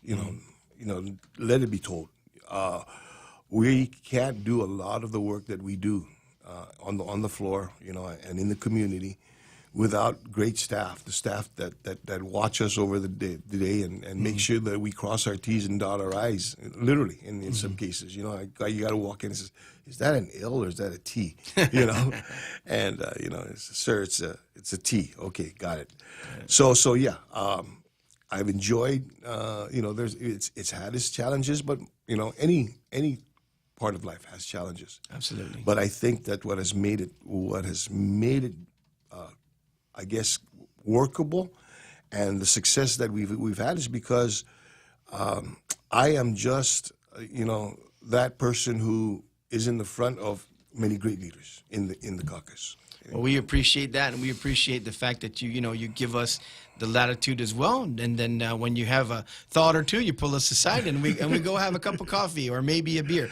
But another colleague that we worked with that is now in the U.S. Congress, and we were talking about the white smoke, and I'm not able to put things up on the meme machine because I'm what they call computer little bit. Yeah. So, but we're gonna have him. He sent us a nice picture on the GOP chat, and I understand we got our congressman on the line right now. Hafaday, Congressman Moylan. Hey, Hafaday. It's a great day to be in Congress with our new speaker, Mike Johnson. He sends his regards to Guam and to you as well. Excellent. So I got the minority leader in here as well. Say hi to Minority Leader Frank Blas Jr. Senator, Hafaday. Hafaday, Congressman, how you doing? I'm really happy today compared to the last 3 weeks. So we're moving forward, and we got a lot of things to get done on the appropriation side. So it's an exciting day, and we're busy. So finally, so it's good for Congress. It's a good day for Congress, and it's a good day for the people of Guam. Absolutely. Hey, congratulations. Yeah, congratulations, Congressman. And we're glad that this has been sorted out and the House can get moving now. There's so many things you got to do related to Israel, related to Ukraine, and all these. But first and foremost, I wanted to make sure, because Donna D's been doing a great story on, once again, an extension of a funding source that you've been able to realize for the people of Guam. So can you go ahead and let them know again, for those who aren't, didn't have a chance to read the paper today or hear it somewhere else, give it to them live on The Point. Oh, sure. Absolutely. Yep. We secured the $670,000 for Guam to help households with their home utility costs, right? So specifically, this is funded through the government of Guam, the low-income home energy assistance program. So it would have to qualify to the U.S. Department of Health and Human Services back home there. And these are grants that could be used to weatherize our homes. After all, we know we had to really do a good job at that to help our energy, to reduce our cost of energy by really well insulating the homes. And then, of course, for disaster and extreme weather conditions, too. So it's assistance for those who can qualify for low-income homes to help protect their homes, to reduce the cost of energy and the fuel cost, which is so high for Guam. And maintaining a safe indoor air temperature is we all know how hot it gets back home, and it's critical. So especially for older adults and those with disabilities and young kids too, it's not easy when it's too hot inside. So if we can keep those energy costs down, we can keep it more comfortable and for the health of our family there. So reducing the cost helps the pocketbook too, and it's very hopeful overall for the health of our island. So I'm happy to announce that. So let's utilize it. Let's have the folks go on out there and qualify through Department of Health and Human Services for that funding, and put it to good use. I'm really happy to make that announcement for Guam. Right on. So, it sounds like, there was a lot of finally going back to Speaker Johnson. It sounds like, as the caucus came together on this one, and maybe it was through his personality, through his perseverance, through his presentation, but it sounds like there was a lot of excitement leading up to this. Maybe half of it's just to let's get back to business. But what did you see particularly about Johnson that he was able to kind of break the stalemate? We were really looking for the right candidate that would satisfy all the personalities of our Republican conference, right? And they saw that really with the conservative values that Mike Johnson has, and also his expertise as he's a constitutional law attorney, right? And he also speaks a lot about faith-based. If you were able to see his speech on the floor, it's about faith-based. It's about family as well. And for me personally, I'm really happy because he's a good friend of mine. We serve on the House Armed Services Committee. He's very familiar with the Indo-PACOM situation. He knows the island. He cares for our people, and he's my friend. So the majority of our Republicans, actually all of our Republicans, all voted for him. Those were there present. 220 votes versus 209 on the Democrat side. Right after that, we got out there and we celebrated. We were on the steps in front of the Capitol there. We did our press conference. So it was really a good day for Guam. It's a good day for Congress that we elected my friend, the 56th Speaker for U.S. Congress. Now we just got to, and since then, you mentioned Israel. The resolution I believe did pass. I was just watching it on TV here for the protection of Israel's people and versus the terrorist Hamas there. So that one, we already got that done. And now we got 3 weeks, and we're into this crunch that we didn't have a speaker, so we're really pushed for time. We got 9 appropriation bills to knock out. We're working on making sure that those members that were selected for this conference on the NDAA, which we have a lot of funding in there for Guam, understand that don't remove it. So we're working with those members. We're identifying them, and we're talking to them. And I'm excited. I got a bill for the veterans that specifically help Guam that I can get that through committee as well and have a public hearing on. So we're anxious to move. We even have the measures on the floor now being discussed as well and debated too. So we're already pushing. We're running as quickly as we can to catch up with what we missed out. So right on, again, Congressman. It's very exciting. You've been sending us a lot of selfies. You've been working the floor.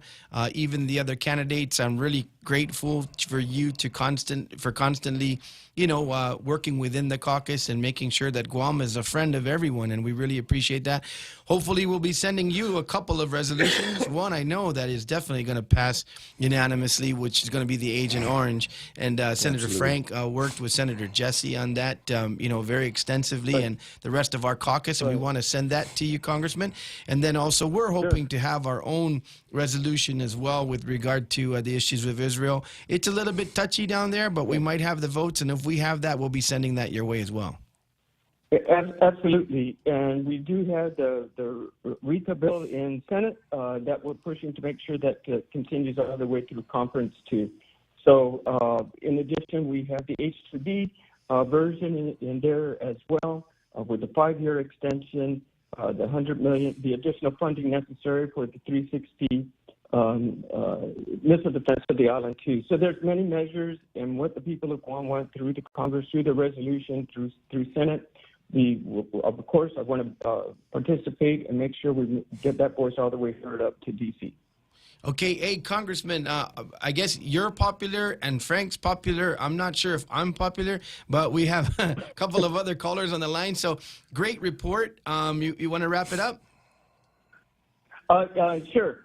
I'm excited that we went through something very historic that never happened before. But look, we're back at work. The Republican Party is now moving quickly, fast forward, and we are pushing these measures that we have funding for Guam. That's in Congress. We have good leadership.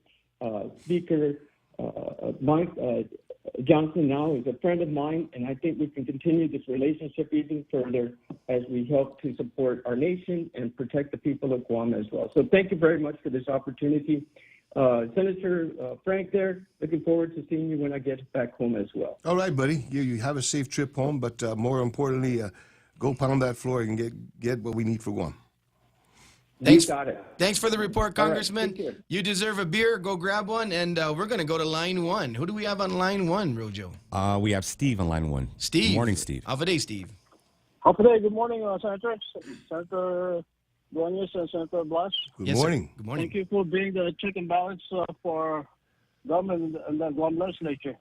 You're very welcome. Anyway, I just want to thank you guys for passing or help pass the payment of merit bonuses for our employees and also retirees. Yes. Up to now, I still receive calls asking me when are they going to receive it, and the budget law that was passed, we're giving them until December 31st of this year to be paid out. Yes. So I'm glad that's going to happen, and it's a long overdue compensation for our guys. That's the only way that we can maintain or keep our employees work harder. We have to give them 22 pay raise every election year. Yeah, Senator Frank worked hard for that, sir, so thank you for calling in. That was his amendment that he insisted before we passed any of those other budget appropriations, so thanks a lot for calling. And also, I just have a question. I know the rainy day fund was passed in 2008, implemented in 2010. That's in accordance to Title 5, Chapter 22, that the government has to put in 2% of their projected revenue as part of for reducing deficit, right? Key word deficit, right? Reducing deficit. That's correct. For emergency.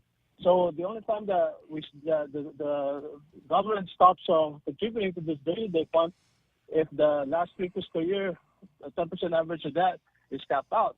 Mm-hmm. So I noticed that since 2019 to 21, 20, and believe that 2021, we stopped in the budget. It was stopped putting in money for the rainy day fund. So I can safely assume that we maxed it out. So for example, if the operating budget was it's $800 million, we multiply that by 3. That's 2 point. I'm in the phone. Okay.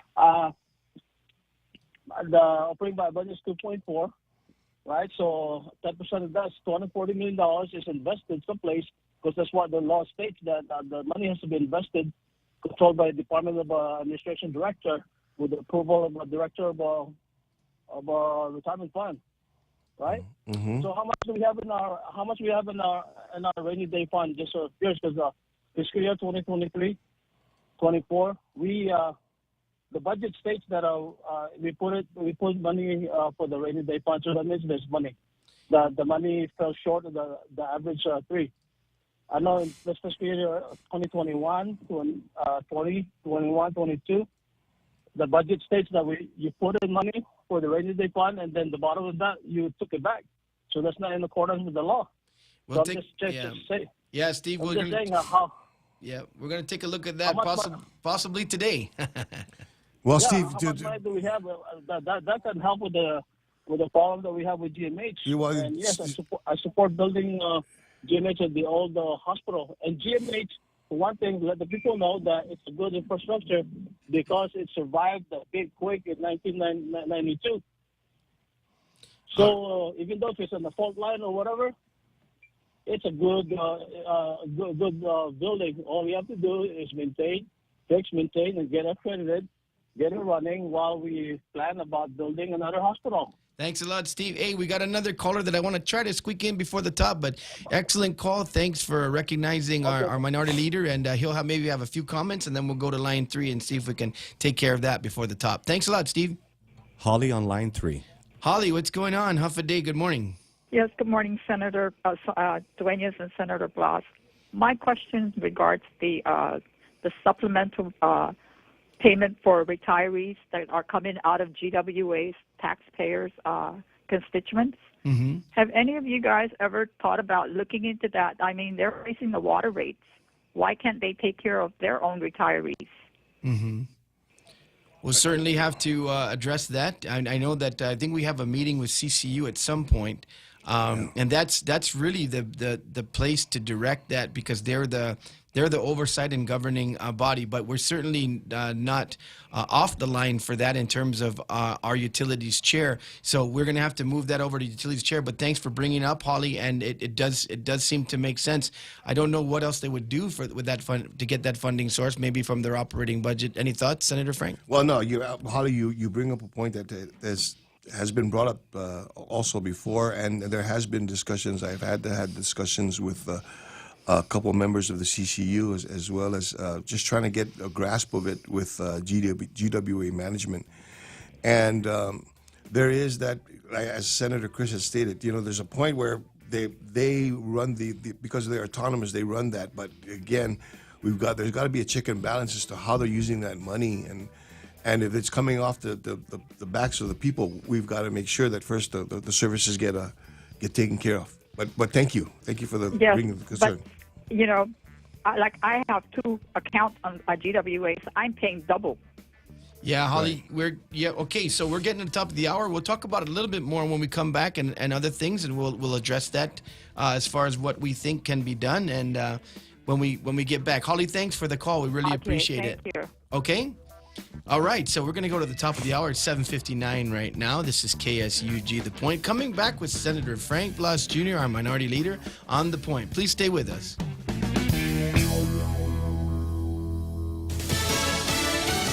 Down to business. I'm Lisa Lacera, Fox News. This group will deliver for the American people. I said it in the chamber, and I will say it here. We're going to govern well.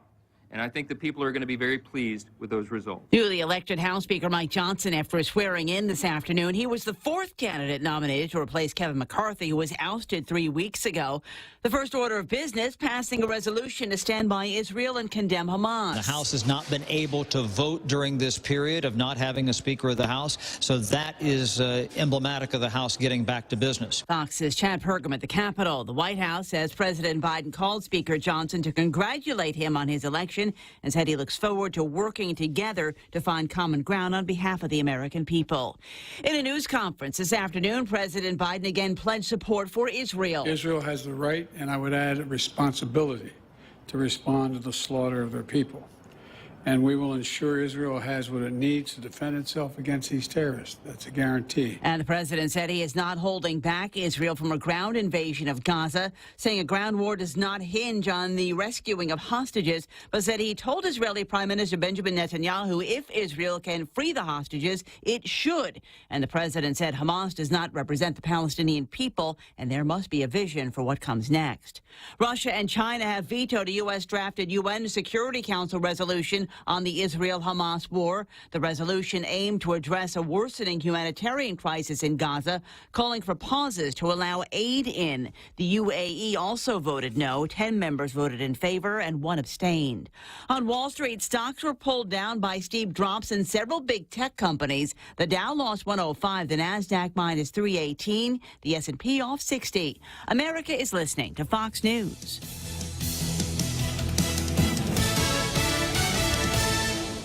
Since 1997, Island Eye Institute has been committed to your family's eye care needs. From its beginnings, Island Eye Institute has recognized the value in incorporating state-of-the-art technology into personalized care and the commitment to excellence. As Guam's complete eye center, our specialists offer their expertise in glaucoma, retina, cornea, LASIK, cataract, and diabetic eye disease. Island Eye accepts Select Care, Net Care, Take Care, and Stay Well. Call us at 637-2020 to schedule your appointment today. We're located on the 2nd floor of the Baltesh Pavilion in Tamuning. Which wicked $70 tattoo will you choose this Halloween? Walk into GU Ink Hustle Tattoo and Piercing. Peruse through our flash books to find what screams you. Join our best costume contest. Photos will be taken on the 28th. Vote for your favorite on Instagram at GU Ink Hustle. Winners will receive up to $200 worth of ink. And that's not all. Get 1 piercing on Halloween and get the second one half off. Conditions apply. Follow us at GU Ink Hustle on IG for more information. No tricks, all treats at GU Ink Hustle next to Pyology in Tamuning. News. Tennessee is suing the federal government for withholding millions of dollars in family planning funds. Because of the state's abortion ban, Tennessee clinics don't provide abortion referrals. But Health and Human Services says that's a violation of the federal family planning program known as Title X. Tennessee had been getting about $7 million a year from the feds to help nearly 100 clinics give birth control and basic health care, mainly to low-income women. HHS said most of that money now would go instead to Planned Parenthood to fund its clinics in Tennessee. The state's attorney general said, "We are suing to stop the federal government from playing politics with the health of Tennessee women." Jill Nato, Fox News. CDC committee is recommending gay and bisexual men at high risk for Mpox infection should get vaccinated for the virus even after the current outbreak ends. It's caused by a virus that's in the same family as one that causes smallpox and is endemic in parts of Africa. The committee's recommendation now goes to the director of the CDC. If she signs off on it, it'll be sent out as guidance to doctors. You'll be paying more for yet another streaming service. Apple is the latest company to hike prices for its plans. It will be increasing its TV Plus to $9.99 from $6.99 a month, following other streaming brands like Netflix, Disney, and Hulu that have upped prices this year. In addition, Apple is raising prices for its video game service, Apple Arcade, to $6.99, up from $4.99, while Apple News Plus will be increasing to $12.99 from $9.99. Also, prices for its Apple One bundle of services will rise to $19.95 for an individual subscriber. New customers of these services will immediately be charged the higher prices, while existing subscribers will see price increases in 30 days. Fox's Hillary Barsky. I'm Lisa Lacera. This is Fox News. Great news, GovGuam employees. The FHB Health Center is now accepting all employees of GovGuam enrolled in the self-funded insurance health plan. Continuity of care is important. If you're currently seeing an FHP medical, dental, vision, or home health and hospice provider, you can stay with FHP. If you are a GovGuam employee and want to see an FHP provider, you are welcome. Call 671-646-5825 to schedule an appointment. FHP Health Center, our island, your clinic. Half a day, this is Josh here at APL. Our expertise and extensive network can help you grow your business and reach out to more global markets. As a responsible carrier, APL is also committed to a sustainable future, whether it's protecting the environment or investing our efforts in giving back to the community. Our dedicated teams in Guam, Saipan, and on U.S. mainland are here to support you. Call 588-4651 or visit www.apl.com. Boss, I got run over by a forklift. Boss, I crashed a company truck. What do we do? Our warehouse and inventory are gone. Hi, this is Dave Silva from AB Risk Solutions, and it's time for Risk 101. Everything you just heard are examples of risk your businesses can face. Our job is to ask the hard what-if questions and teach you how to reduce your exposures and help you recover if things go sideways. We've got decades of experience in Micronesia working with businesses big and small. Call AB Risk Solutions today at 777-2668 for a free inspection and quote. AB Risk Solutions, formerly known as Aon. Your local news is brought to you by Nambo Insurance. Skip the line, pay online. It's fast, easy, and secure. Visit nambo.com for more information. Half a day, it's 8:06. I'm Donna De Jesus with a look at your local news on The Point. Police arrested a naked man yesterday morning in connection with harassing trash collectors, disrupting traffic, and public drunkenness in Mangilao. Officers received a call a little after 7 in the morning and say 30-year-old Edward Appleby had no clothes on when he started harassing the solid waste workers along their trash collection route. Appleby ignored officers and threw a stick at them while trying to get away. Police tased him and apprehended him. Prison records show Appleby had just been released from prison on Monday for a separate case where he is facing charges of aggravated assault. And jury selection began yesterday for Darrell D. Francis Lujan. He's a former teacher at the Guam Academy Charter School when GPD officers arrested him for sexually assaulting a 14-year-old student off campus. The allegations surfaced in summer of 2022. Prosecutors claim that Lujan molested the child inside his car and repeatedly asked the student to send inappropriate photos of himself. He denied the allegations, but prosecutors argue that Lujan admitted to fondling 13 other boys a couple of years prior. He was arrested on charges of second and fourth degree criminal sexual conduct and electronic enticement of a child. More news after this. Go green, go hybrid, go to Nanbo Insurance, and your next power bill is on us. Insure your hybrid car at Nanbo and get up to $350 towards your next power bill. That's instant savings for keeping our island clean and green. Nanbo has been providing Guam with over 50 years of reliable and affordable auto insurance. At Nanbo, it pays to go green. Terms and conditions apply. Visit nanbo.com or call 477-9754 for details. Despite a wave of water outages after Typhoon Bolavin, GWA General Manager Miguel Bordalio says incidents of residents losing water due to breakages are no higher than normal. GWA has reported 2 emergency outages in Dedido, one in Harmon, and another in Pago Bay over the past 2 weeks. A scheduled maintenance outage was expected in Harmon on Tuesday night as crews worked to repair a fire hydrant. Bordalio says the scheduled maintenance has no correlation with emergency outages, but states that it's possible that load shedding could be contributing to line breaks, as sudden shutdowns by power outages could result in pressure issues. And UOG students who are members of the Social Work Student Alliance are hosting a forum aimed at understanding the missile defense system on Guam. The public forum will be at the class lecture hall tonight from 5:30 to 7 o'clock.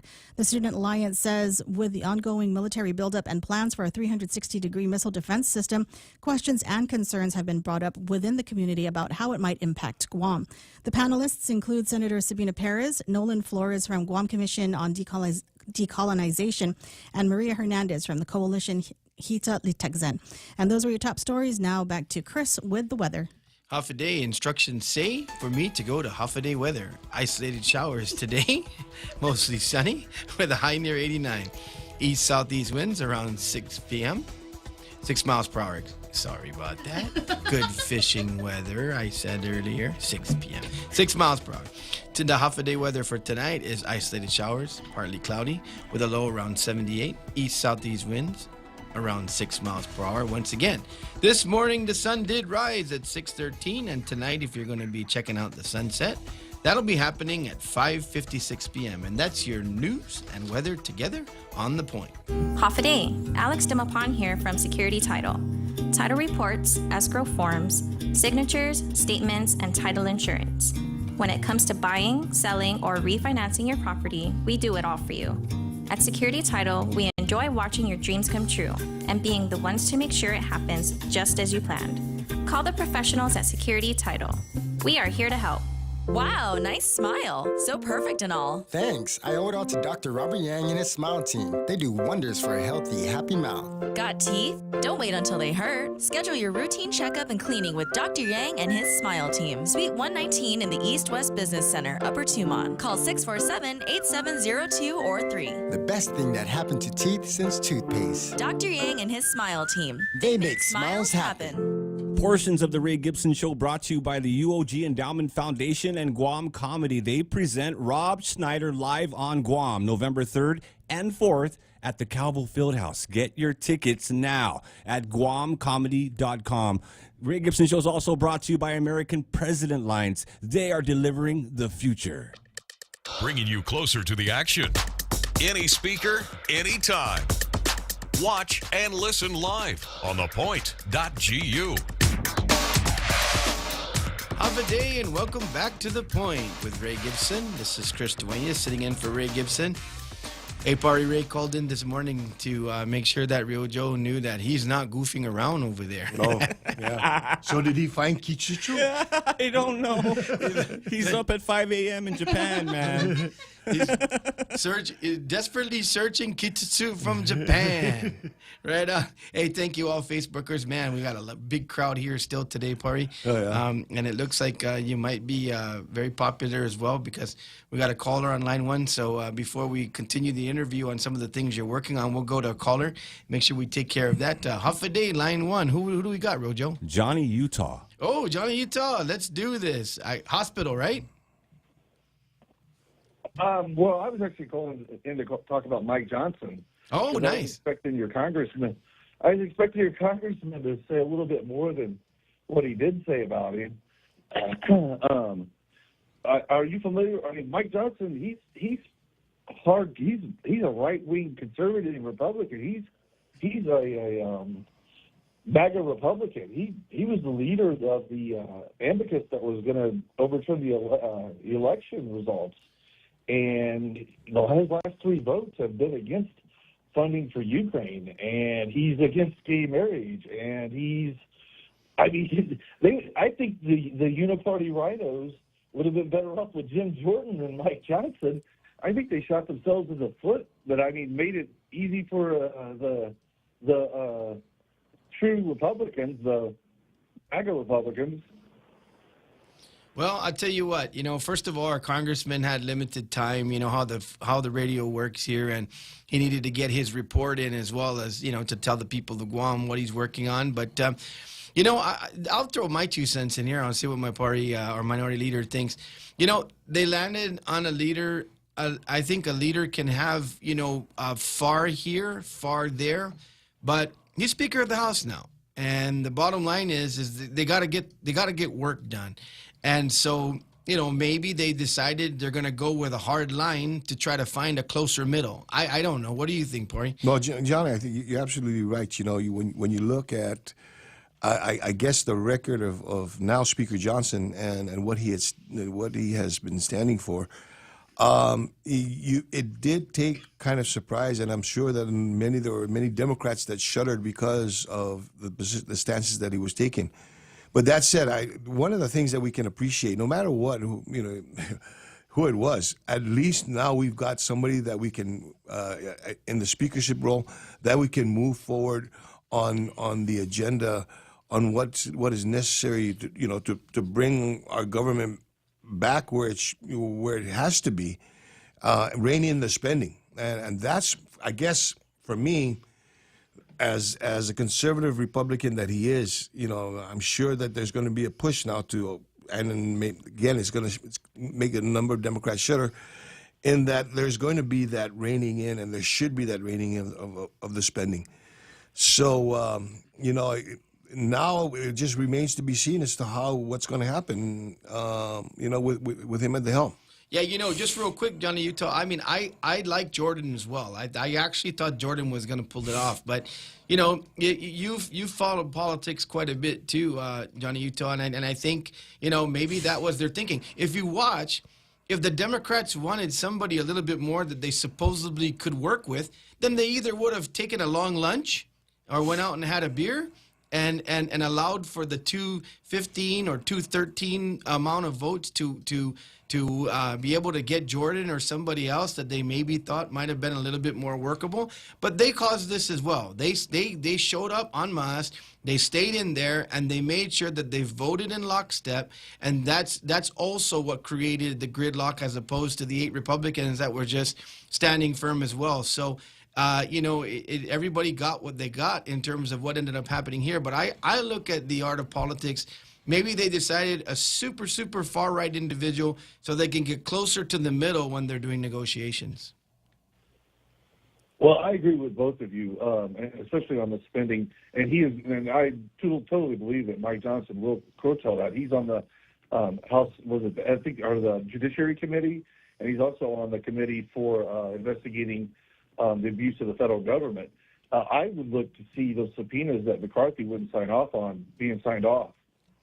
Yeah, the thing is that the good thing is, look, as a card-carrying Republican, I was just disappointed with what happened, but it's done, and we're moving forward now. But the bottom line is that Jordan and everyone, I gotta say, during this whole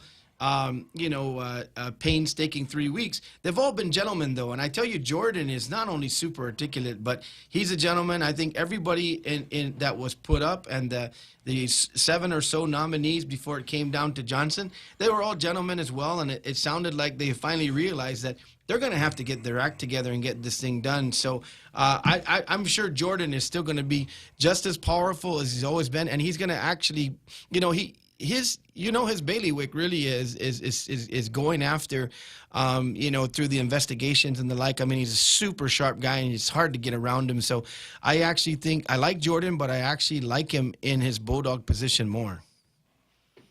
I agree. I'm not disappointed at all with what happened.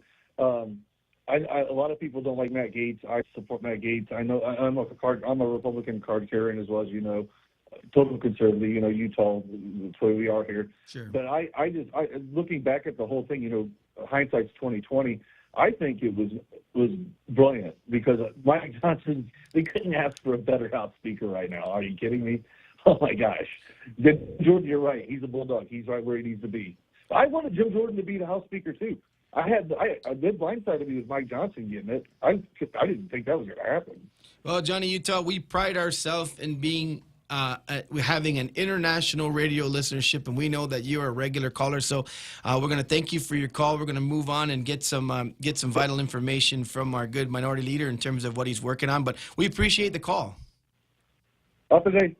God bless you guys. All right, thanks, Johnny. Thanks. You know, Johnny's a nurse also. He actually served on Guam. So yeah, he's very familiar with, and yeah, he tells particularly our good friend Bob Klitsky, Senator Klitsky, that you know, he usually has his radio on while he's at work. So he catches a couple of the shows. I think he catches us maybe when he's off, and when he's at work, he catches our good friend Senator Bob Klitsky. Oh, that's good to know. Going back to fiscal responsibility, Minority Leader Senator Frank, you know, you sent a FOIA, and the information. I'm glad you did. The information you were looking for from the administration was the expenditures associated with the disaster relief funding.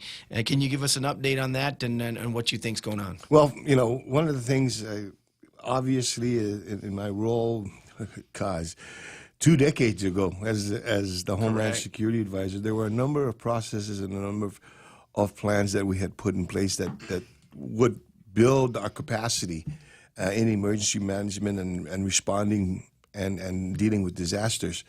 And then we have, 20 years later, we have this typhoon called Marwar, who came in, and just the devastation that was caused, you know, was magnanimous. But more so, my concern was the concern of many people is the response and the recovery efforts was almost next to nil because a lot of people were meant to defend themselves. Yeah, and there were a lot of gaps in not just the response, but also now continuing the recovery of it.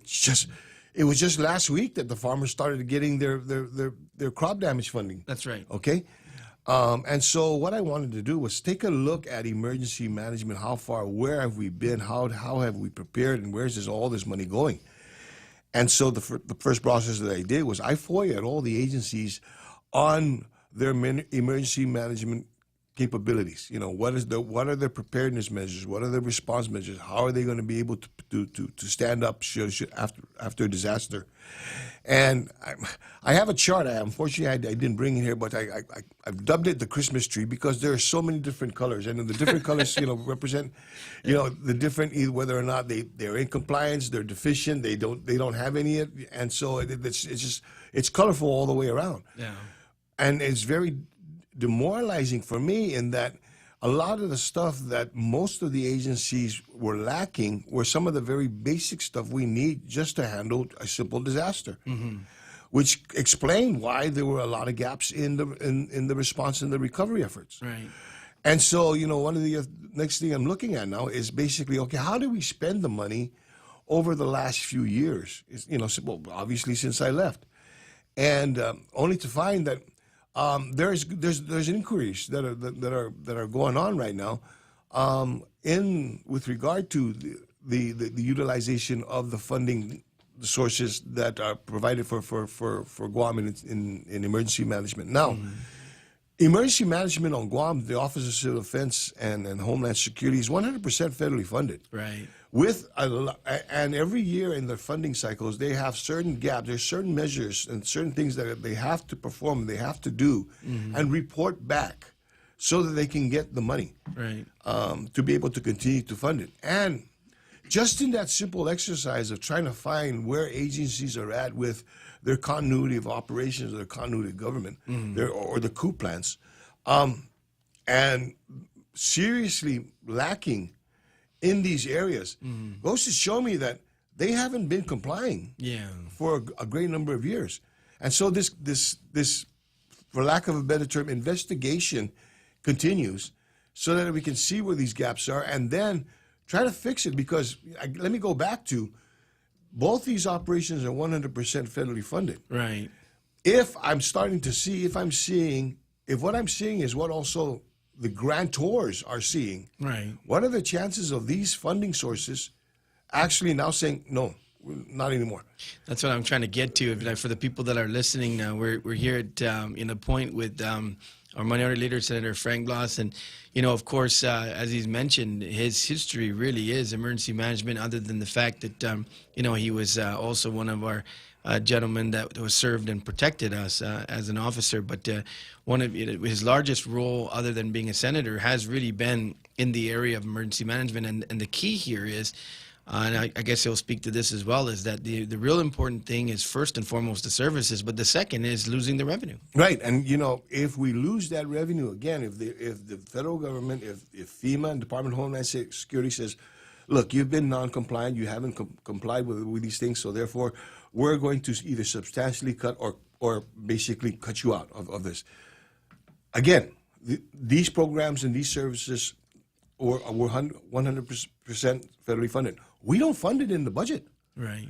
So if that were to happen, then what is going to happen to emergency management? What is going to happen the next time we have a disaster, and we're going to rely, and we need to rely on somebody to be able to get us through this, right, to help to coordinate this.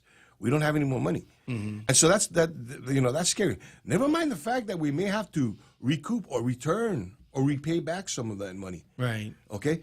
It's the prospect of not having the ability to be able to function because we just don't have the money for it. Yeah.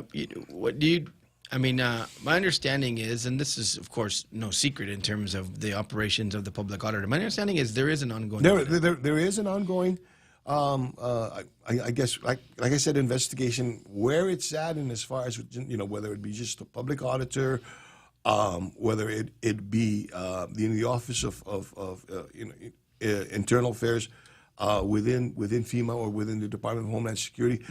I don't know, where any of that's at. I'm just doing what I see, and it's the conversations that I'm having with different people saying there's a similar concern and there's a similar, I guess, inquiry, if you will, into those same matters.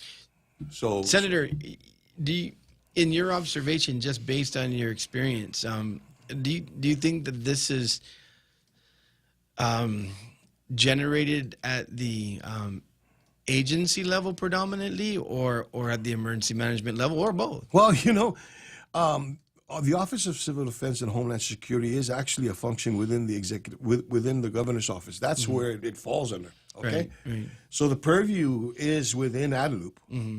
All right, and then of course it extends up to Agania Heights into that bunker facility. Right. Okay, and so who's got the responsibility of this?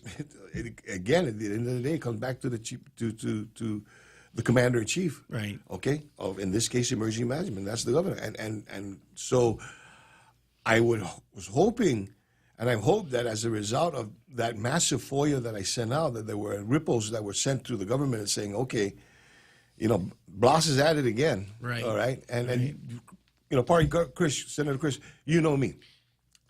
I don't go after something without telling you that I'm going to go after it. That's absolutely right. Okay? And I'll tell you that I'm going after it. Correct. And hopefully in that process, if there are gaps, if there are things that we need to work on, we'll work on it. Sure. Okay? But if you just wantonly just let it go and says, oh, that's nothing, this is a serious matter. Yeah, This absolutely. look at what happened to us in Marwar. Right. Okay? And if Marwar was just half as devastating as Pong Sang Hwa, let's take it the other way.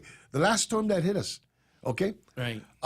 Actually, it skirted by us. But did you see how the magnitude of that storm after it left us? Oh, my God. Thank you, Jesus. No, absolutely. Exactly. Can you imagine if that thing came right over us? It was a Cat 5, I think, basically when it was 100 miles west of us or northwest of us. And thank you, Jesus, is all I could say. Okay. And with us, it's not a matter of, okay, if it happens. It's going to be when it happens. Right.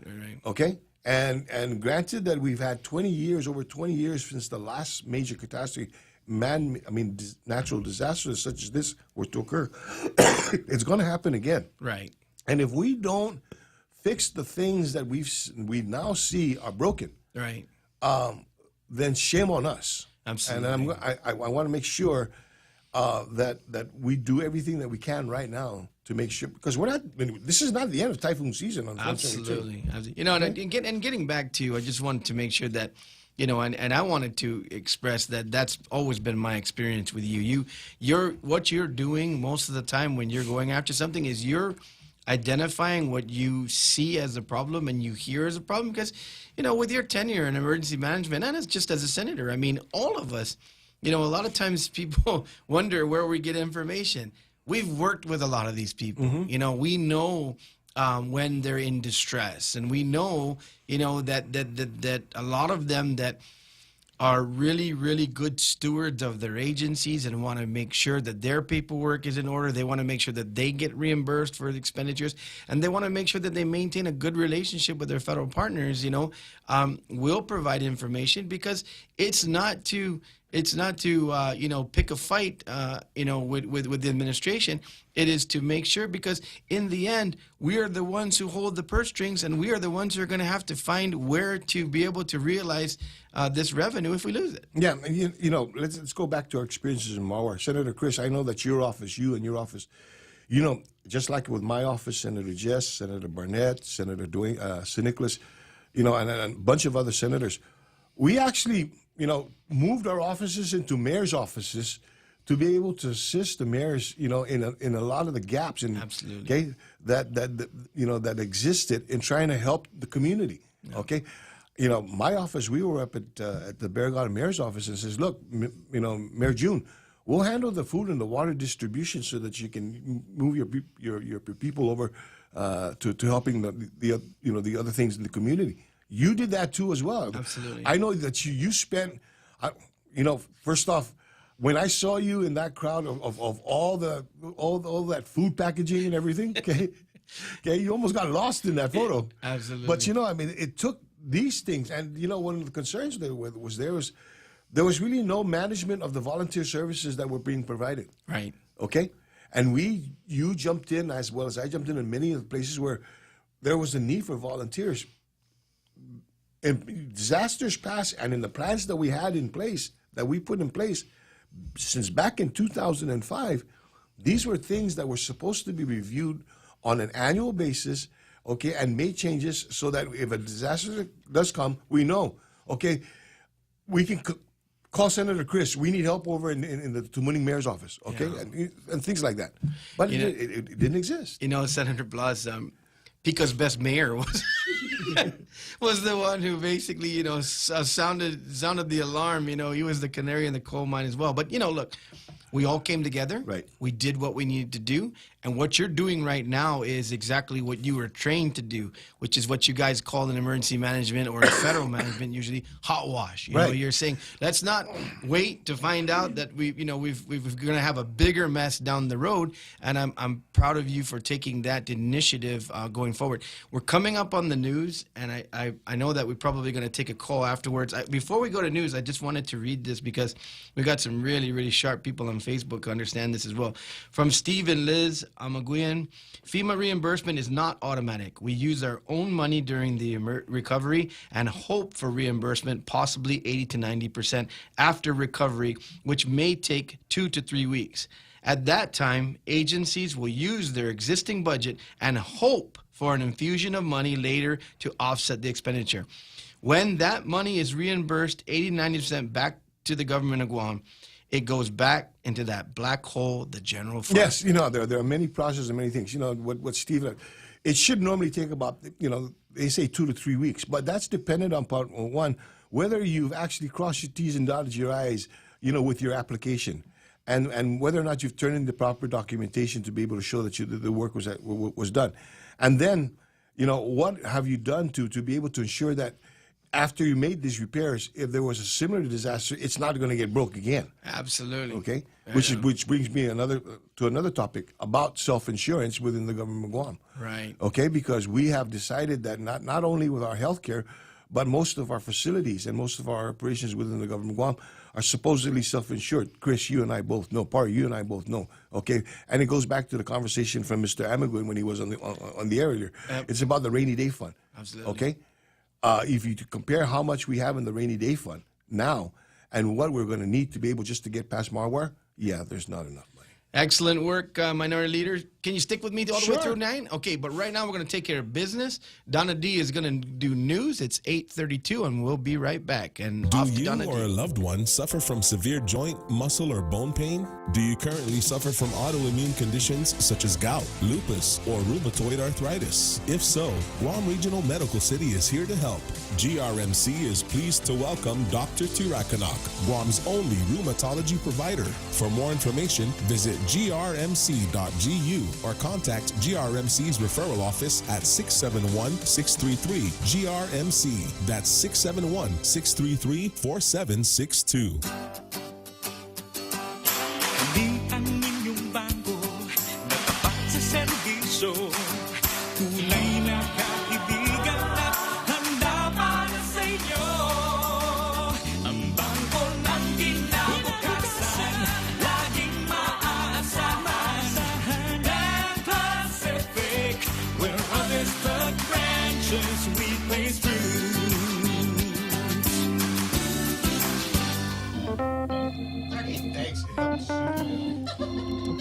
Isn't that good? Isn't that good? No, he just normally has a little bit of coffee. Huff a day, and welcome back to The Point with Ray Gibson. We're goofing off. You're going to get us in trouble. Ray is not goofing off. It's Chris's We are fault. goofing off. You know, I'll tell you, there's no question in my mind. Every time Minority Leader Frank is around, we always do have a good time. Many times we're laughing it up in the caucus room, and we have to after the after the ruckus in the caucus. But anyways, so you're back on the point here. Ray Gibson is not goofing around. We are goofing around, and before we get in trouble, I'm going to go to Donna D, and we're going to do the news. Murder suspect Jason Manambusan has pleaded not guilty to killing retired Guam Army National Guard recruiter Jason Susuiko, whose body was found in January. Manambusan is the fourth person to be arrested in connection to Susuiko's death. Court documents state that police have identified other suspects in the homicide and are still actively looking for them. And GCC's 2024 spring registration opens on Monday, October 30. To register online, go to guamcc.edu/apply. You can register in person at Admin Building 2000, Monday to Friday, 8 to 5. The last day to register is Friday, January 5. The spring semester starts on Wednesday, January 10. And 29-year-old Derrida native Brandon Espiritu is a Filipino Chamorro entrepreneur, model, fitness coach, and now you can add Mr. Philippines to that list. The announcement was made during the Filipino Festival held on Tuesday at the SM Mall of Asia in Manila. He also took the Mr. Great Lengths Award from the show's official hair care sponsor. Espiritu is currently an owner of an online personal training company. And that was your last look at local headlines on The Point. Now back to Chris. Okay. And Frank. Welcome back. We're going to go to a break right now and pay some bills, and we'll be right back. Wendy's new English muffin sandwiches are a breakfast worth waking up for. Take a bite of their newest breakfast sandwiches, featuring a fresh cracked egg, applewood smoked bacon, or grilled sausage and melted American cheese placed between a warm toasted English muffin with their savory buttery spread. Choose wisely. Choose Wendy's English muffin sandwiches for breakfast today. Hi, this is Jerry Roberts. What's happening in the workplace? What about your job and career? What ideas will find their way into your world? That's what you get with The Extra Point every day on The Ray Gibson Show here on 93.3 FM. Sometimes it's about what's in the news, or working relationships, or how to get further and do better. I try to make it interesting, inspiring, and hopefully sneak a little fun in too. Be a part of it. 7:25 weekday mornings. The Extra Point. Brought to you by First Hawaiian Bank. Portions of the Ray Gibson Show brought to you by NissanGuam.com. Discover the great frontier. The Nissan Frontier is built to keep on trucking. Nissan has been building cars and trucks for nearly 90 years, and its quality is known around the world. Nissan Guam is committed to providing customers the best value for their money with great vehicles and best ownership experience possible. Stop by Nissan today, but check out NissanGuam.com.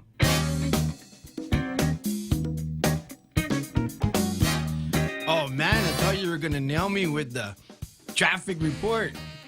No. So I'm just going to say Google says traffic in Guam is light. That's the best. That's the best traffic. What's the best traffic to have? Light traffic. What's the best beer to have? A light beer. All right, welcome back to the Ray Gibson Show. This is Chris Duenas. You know, Ray is out there in Osaka, and he's with Governor Carl Gutierrez, president of the GVB, and the entire team there. They are at the JADA conference party. His announcement this morning, I was teasing because I knew he was coming in, but I thought I would get a notice, and all of a sudden I did the report in the morning, and I was going into my to my discussion, and all of a sudden there was booming voice came through, and I said, "Oh man, did I die? That sounds like God calling me." And he said, "No, God is Carl Gutierrez. He's in the room next door." Anyways, but they're doing good work out there, party. They're trying to make sure that what they're finding out in his early discoveries is that Tokyo outbound is actually doing pretty well, and probably either a lot of business and probably the epicenter maybe of a lot of the finance and the like. So maybe they have a little bit more means, and the issue of the yen probably is not affecting them as much.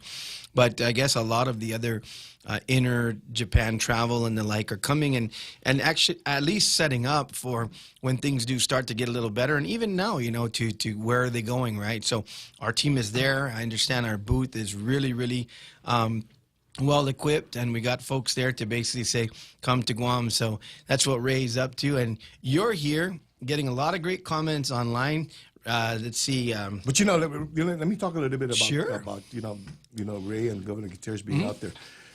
A lot of people don't understand. See, when you go to a JADA or to an event, such as JADA, to be able to advertise and to promote your destination, it's when I was there in South Korea, we were in a convention center over 100,000 square feet. Holy cow! Yeah. With literally over 100 destinations. Yeah. That were competing for the same person. If I was right, I think Ray said there's going to be 10,000 people. And so it's the trick here is basically, yes, you've got to have a very catchy booth, right? To draw people in. And I tell you, we got the most beautiful people in the world. Just have a smile, and it draws them there. But then it's convincing them to be able to come here, right? Okay, which is why one of the things that I've always felt that we needed to do when we go out and advertise to come to Guam, we got to make sure that Guam is ready for that. Yeah, absolutely. Okay, because the last thing in the world we're going to need is for somebody, as easy as it was to try to get that one person to come to your booth. Yeah. If that person comes to Guam and doesn't like the experience, guess what that person is going to do? He's going to tell 10 other people. You're right. Who didn't come to that convention. You're and right. we lost ourselves. You're right. The package here has got to be ready to go to. Absolutely, and that's a great point. I mean, we know a number of our mayors, particularly, we just put in the third reading file a bill that is going to allow for Inalahan to just become even more beautiful of the village than it is. Mayor Chargaloff and so many mayors even before him. I mean, that is just one of the absolute crown jewels of Guam. And now, hopefully, in the passage of this bill, and Historic Preservation has told us through the testimony when they came in that they're on it and they would like to immediately get working on the old Baptist church down in Inalahan to restore the facade and to rebuild, large remnants of what actually that building used to serve as. And I can't tell you how excited I am about that. Just another resource. I was saying that Mayor Chargaloff is going to be fortunate because when I go around the island and bring people from off island to visit Guam, it's like our stay in Inalahan is usually a little longer than others. And I usually go from the west side first because on my way back, got to stop at Jeff's. Oh, yeah. Okay. So I got to give Jeff's. What I missed down in Inalahan is going to the Hutnu, the bakery. Yeah, that was so nice. Every time I took people down that way, we made a stop there, just so that we can get some of the, Honu bread and as well as the pizza. Absolutely. That was there. Oh my gosh. Yeah. We got to work on. Maybe we'll go see. We'll go see your friends that are part of the loan group that build tourism. Oh yeah. Yeah. Oh, okay, yeah. So we're gonna have to go back and visit with them, see Manzakata and see if we can Yeah, get them back up and running somehow. But anyways, you're here. They're there, out there doing yeoman's work, trying to bring. And you're right. People of Guam, let's do everything we can too. The government, we got to push the government to do things, but let's spruce up ourselves as well and try to clean up and keep our product clean. As we're inviting guests back. So going back to, obviously we were covering earlier the fact that you're really on it with regard to your FOIA and wanting to make sure that emergency management, is accountable, and also in preparation for the next, it's like you said, it's not a matter of if, it's a matter of when weather event would come to Guam or any other type of event that requires our high level of security to be able to secure our people. One of the other things I wanted to talk to you about is really any pending legislation that you have. Or you have any bills out there that you want to discuss that either haven't had a public hearing or have, and we want to get on the agenda? Well, there's a couple of things. First off, as a result of this inquiry I am in as far as emergency management, recognizing that there are gaps, I'm working. I've drafted some legislation that will help to ensure, first off, that this exercise that we need to do on a regular basis does occur. Yeah, I'm going to make it statutory that it does occur, and then it's also addressing some of the concerns with regard to the utilization of the volunteers, and whether or not, what are the liabilities, and what are when you've got a volunteer group or person that comes in and working in behalf of the government to be able to respond. And to recover, where does that liability fall on the individual if the individual was actually doing as was mandated or as was requested for that volunteer? But that said, going back to as well, not just the preparation for or the recovery of not just this disaster, but the other previous disaster that we had, which is we called COVID. Right. Okay, that was a disaster in itself. There were some gaps, and there were things that we still need to ramp up. And one of the things I want to talk about is the Local Employees Assistance Program, LEAP. Right, okay? right. Senator Chris, you and I we were both in the initial meeting. A lot of people don't know this, okay? That's right. But that you and I were the ones who, along with a couple other colleagues, that sat in my conference room and had the initial conversation with many of the business people. Absolutely. To be able to get this thing off the ground for the purposes of if you look at what has happened to our industry in Guam, granted that we have shortages, supply chain issues, right? And we've got individuals. There are a number of stories about exodus of families, right? And also exodus of subject matter people who are working in the industry for the longest time that we don't have that experience with anymore. We've got to be able to build that up. Right. We got to help be able to build back businesses so that, one, we can build back the economy. Right. Okay.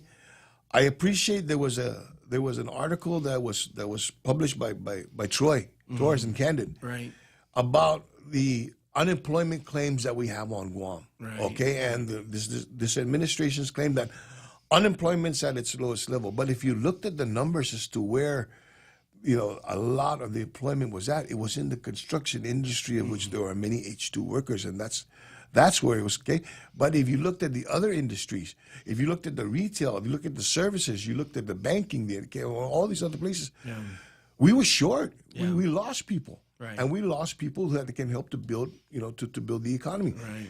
The military construction is going to end, Yep. okay? And Guam is going to continue to need to thrive. Yeah. And if we don't do something to be able to feed the goose that's laying the golden egg instead of strangling it, right, pretty soon we're not going to have that funding stream. Then what are we going to work on? So we need to work on those things as well. I remember in the initial meetings, and this is what a lot of those businesses, particularly now, optional tours, what they were saying is, a lot of these larger businesses are resilient enough to be able to withstand, what's happening, but it's those other tours, the sightseeing, the the fisheye park, the parasailing, so a lot of these other really small businesses that really are vital to the experience that the guest has, and that's why you fought so hard for LEAP to make sure that we help these little guys. And it goes back to what is happening in Osaka right now. Okay, where Ray is at, and where Governor Gutierrez and the GVB team is at. Yeah. They're trying to entice people to come to Guam, and they come to Guam. What are we offering them? Yeah. Okay. If it's Sun, Sand, and Surf, guess how many other destinations offer that same thing? It's the experience that people are looking for. Okay, it's the fisheye parks, it's the Aluping beach clubs, it's the submarine tours. Okay, it's the Valley of the Lati, it's the warmth and the comfort and the sense of security and safety that they feel when they go into the different villages. Right. Okay, I appreciate that the mayors, many of the mayors, have taken on now the role of being able to now want to be able to showcase their villages for what they have, not just for the community, but also for our visitors. Yeah. Okay? We need to continue down that path because, look, as a result of COVID, many of the things that we had relied on before no longer exist. Yeah. We have now to create create a new economy. I hate to say this, but right now, we're living in a sense of a false economy. Yeah. All right, because we're still living in the sense of, federal funds that were brought to us because of disasters and whatnot, and the military. Not to say that the military buildup isn't. I don't oppose the military buildup. Absolutely. But it's the construction activity within that buildup that we're relying on to say that our economy is good. That's correct. That's temporary. Yeah. We have to get past that. Once we get to that pinnacle, it's steep on the other side of that hill. Right. And we got to be prepared for that. 8:49, you're listening to our minority leader, Senator Frank Blas Jr. in studio with me. If you want to ask him a question or ask us a question or make a comment, you can call us at 671-888-8255. But other than that, before we do that, I got to pay some bills, and we're going to head out to a break. 8:49, we'll be right back on The Point. Are you ready to laugh? The UOG Endowment Foundation, in collaboration with Guam Comedy, brings you the stand-up comedy of Rob Schneider. 2 huge shows at the UOG Calvo Fieldhouse on November 3rd and 4th. As a stand-up comedian and veteran of Saturday Night Live, Schneider has gone on to a successful career in films and television and continues his worldwide stand-up comedy tour. Tickets are now available online at guamcomedy.com while supplies last. Rob Schneider, live in Guam, is presented by the stations of Choice Broadcasting, Bank of Guam, GVB, the Guam Army National Guard, Heineken, KUAM, and United Airlines. Also brought to you by Bank Pacific, GTA, Cortec, and Trivision. With special thanks to Matson, J&G Enterprises, First Hawaiian Bank, Raymond James, Addis Trust, Jack Daniels, Sky Vodka, Pepsi, Island Eye Institute, and the Auto Spot. Visit guamcomedy.com to get your tickets before they're all gone. Half a day, this is Honey. Here at APL, our expertise and extensive network can help you grow your business and reach out to more global markets. As a responsible carrier, APL is also committed to a sustainable future, whether it's protecting the environment or investing our efforts in giving back to the community. Our dedicated teams in Guam, Saipan, and on U.S. mainland are here to support you. Call 588-4651 or visit apl.com.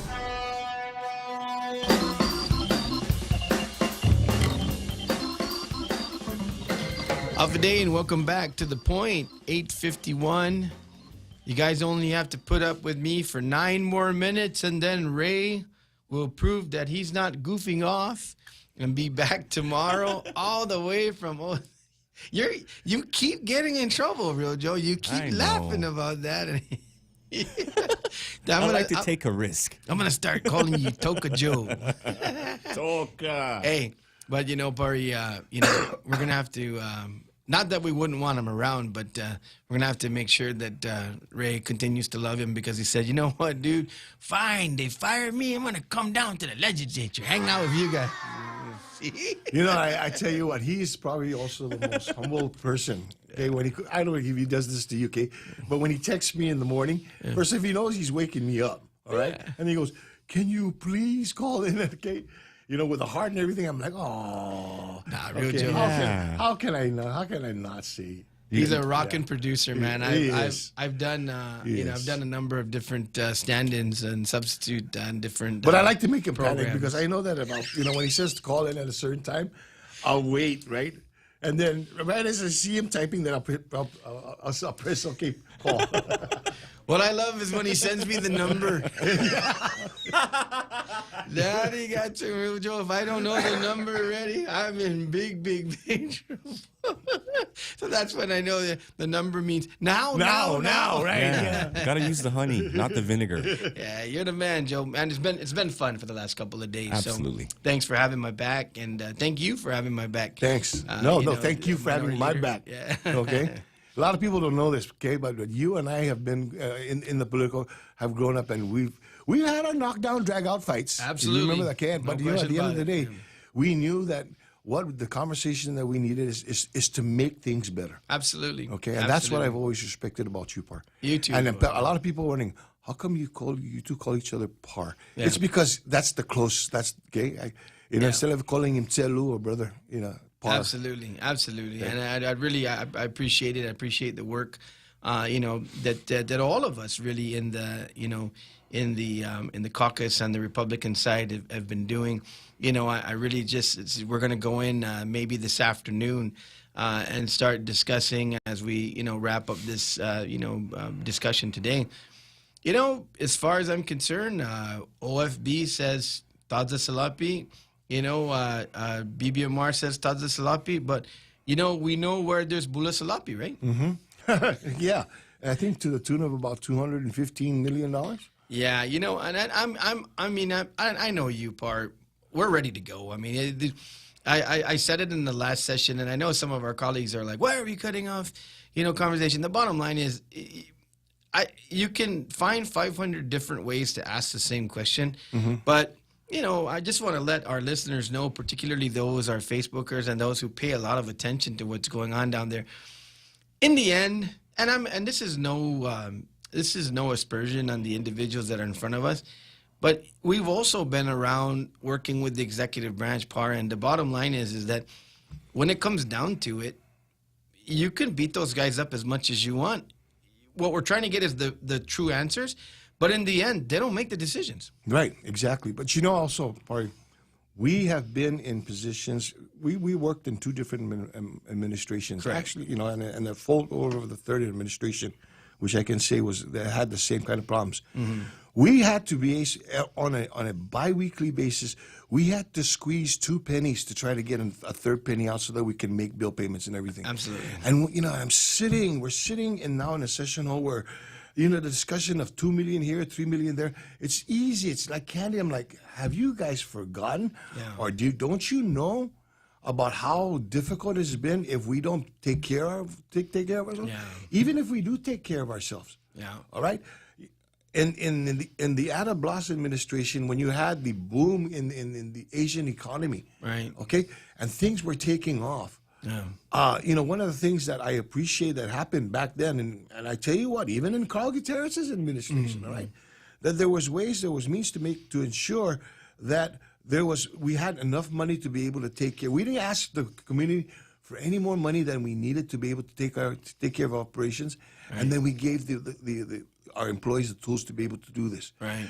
We had to do this in the Felix Camacho and the Eddie Calvo administration because we just didn't have the money. We didn't have the capital. Absolutely. Now, it's like manna falling from the sky, and we think that it's going to happen forever. It's not going to happen forever, and we got to prepare for that. And we're stuck with this 5%, and look, I think in this last budget, which the 6 of us voted no on, we're stuck with the fact that once again, we're growing government and we have all these operational costs. I'm so glad once again, and for the people listening, one of the reasons why, we knew the impending crisis from the hospital and we just finally wanted to stop the practice of constantly appropriating for non-priority items and just put together a great bill, and all of us signed on. And yesterday, while he was here with me, Par, he was mentioning that he called the lieutenant governor to get an update. I believe he was acting governor at the time because he's hearing a lot of chatter that, oh boy, here we go again, right? And the information that he got, and we're going to have to hold him to it, not just, but the information that was provided by the administration was They loaded the funds. They're doing it as per the law, the way we passed it. That Department of Administration will cut the checks. I was teasing Senator Lujan, saying, when you go and refinance a loan and you say you're going to pay off your credit cards and your personal loan, they don't give you the money to do that. They cut the checks. They cut the check for you. Yeah. How much do you owe American Express? That's why we did it that way. And so the bottom line is that, we constantly recognize the fact that we've got to take care of our priorities, pay our bills, and now education. I understand the superintendent's going to be writing a letter downtown and saying, hey, I want that $20 million back, and so we'll have to follow that. And as well, you helped me put it in the budget, so literally it's still in their budget. Yeah, it's still in the budget, but you also bring them another point. Other than paying down the bills, we got to make sure that there are processes that we don't accrue those same kind of bills down the road. Correct. All right, and that's one of the mantras that we provided in the discussions. Look, here's the money. However, before this money is spent, you put the processes in so that we don't accrue these bills, these kind of bills again. Because I don't want to have this conversation a year down the road, because guess what? A year down the road, there may not be that money to be able to give to you. We understand we have an indigent population part, but, anywhere in the high 30s to low 40s on collection rate, we got to do something different. Oh, exactly. We got to do something different. And then this whole practice, I was appalled. Well, how do we take care of vendors if we owe vendors and we can't get any more services or supplies from them? Oh, we just move on to the next one. Find other vendors. I don't know, man. If I'm a vendor and I know my competition's, supplies things that I supply, and I get a request or requisition, I think I'm gonna make a phone call. Well, that's why Happy Mart don't have credit. Hey, Senator Frank Blas Jr., our minority leader. It's been a great time having you in studio with me today, helping me, get through this substitute obligation that I put myself to. I really enjoy doing this, and I enjoy doing it because I get to have voices like yourself and others that Ray's infrastructure is different than the what he has. He has so much more going on, so I take the time to do a little bit deeper dive. And you've done some excellent presentations this morning. A lot of great comments on Facebook, man. Just say goodbye to the folks. Well, thank you very much for having me. Real Joe, you don't have to call me. I'm here. It was a pleasure. And Donna D, I don't know how many. So you said I had 30 okays. All right.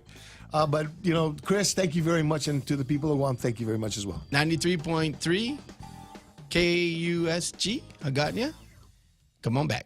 Known leader. I'm Lisa Lacera, Fox News. After 4 rounds in 22 days, the House has a new speaker, Mike Johnson of Louisiana. Johnson swept through on the first ballot with support from all Republicans, this coming after the historic ouster of Kevin McCarthy. Johnson got the House back to work immediately. It adopted a resolution to stand by Israel. Senate Majority Leader Chuck Schumer barely knows the new speaker. I look forward to sitting down with Speaker Johnson to discuss a path forward to avoid a government shutdown. The 8 Republicans who helped remove McCarthy did a victory lap. So a new speaker, but the same members. That means Johnson could face the same problem. It's about the math. He only has a 4-seat majority. Fox's Chad Perkham on Capitol Hill speaking at a news conference alongside the Australian Prime Minister this afternoon. President Biden said the Hamas attack against Israel will not stop the journey for peace in the Middle East. I'm convinced one of the reasons Hamas attacked when they did, I have no proof of this, just my instinct tells me, is because of the progress we were making towards regional integration for Israel. This as the leader of Hezbollah holds talks with senior Hamas and Palestinian Islamic Jihad leaders. Former President Trump fined $10,000 after the judge in a civil fraud trial said he was in violation of a gag order after Trump commented to reporters about a person who's very partisan sitting alongside the judge. The gag order prevents Trump from commenting on members of the judge's staff. Trump said under oath today he was talking about his former lawyer, Michael Cohen, but the judge called Trump not credible and ruled he was actually talking about a law clerk. This is now the second fine imposed on Trump for a gag order violation. Fox's Nate Foy outside the courthouse in New York City. America is listening to Fox News.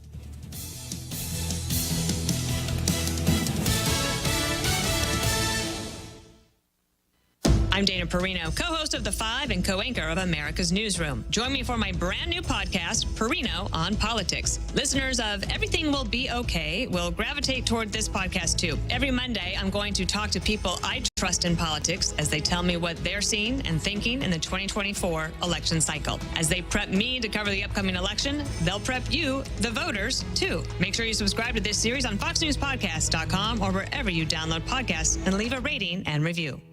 Well, they say there are certain things that shouldn't be brought up at the kitchen table, but not here at the Duffys. So pull up a chair and join me, Rachel Campos Duffy. And me, former U.S. Congressman Sean Duffy, as we share our perspective on the discussions happening at kitchen tables across America. And we're going to share some real-life solutions as well to the everyday issues that you all talk about. We're going to talk about some of those things that we agree on. And some that we don't. Download from the kitchen table, the Duffys at FoxNewsPodcasts.com or wherever you download podcasts. The search continues for a Massachusetts man wanted for questioning in the death of his wife. The manhunt for Aaron Pennington is centered on 400 acres of woods where his vehicle was found on Monday in Gardner, which is about 60 miles northwest of Boston. Massachusetts State Police say Pennington should be considered armed and dangerous and warned the public not to approach him. Police say 30-year-old Breanne Pennington was found dead on Sunday morning. She'd been shot in an upstairs bedroom of the couple's home. Their 4 young children, aged 2, 5, 7, and 9, went to a neighbor's house asking for help before their mother's body was found. They're in state custody. Court papers say the couple had had marital problems and that Breanne Pennington had been planning to move to Texas with the kids. Tanya J. Powers, Fox News. Much-loved food may also contain lead. The results of new tests from Consumer Reports find that a third of chocolate products it looked at contained potentially harmful levels of lead, cadmium, or both. The nonprofit consumer group tested items ranging from brownie mixes to chocolate chips and hot cocoa from various makers, such as Hershey's, Nestle, and Trader Joe's, and found 16 of the 48 products contained excessive metal content. Only milk chocolate bars, which have fewer cocoa solids, did not have excessive levels. Experts say long-term exposure to metals can result in nervous system and other problems. The government, though, considers chocolate a minor source of exposure to lead and cadmium. Lillian Wu, Fox News. Apple TV Plus has announced it is raising its prices from $6.99 a month to $9.99. The change takes effect in 30 days for existing subscribers. Apple's also hiking prices on Apple News, Apple Arcade, and Apple One. Netflix, Hulu, and Disney recently raised their prices for their streaming services. On Wall Street, the Dow lost 105, the Nasdaq minus 318, the S&P off 60. I'm Lisa Lacera. This is Fox News.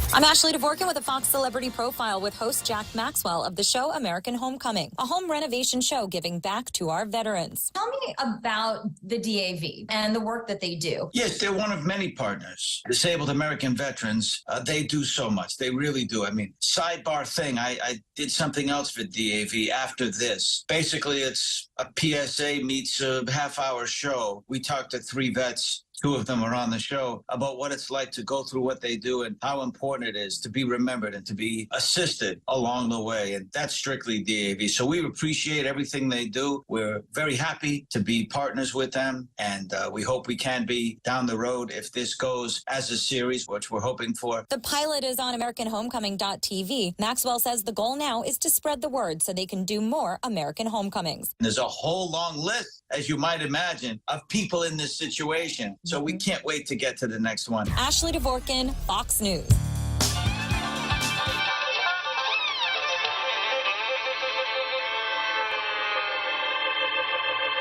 Well, we're coming to your city.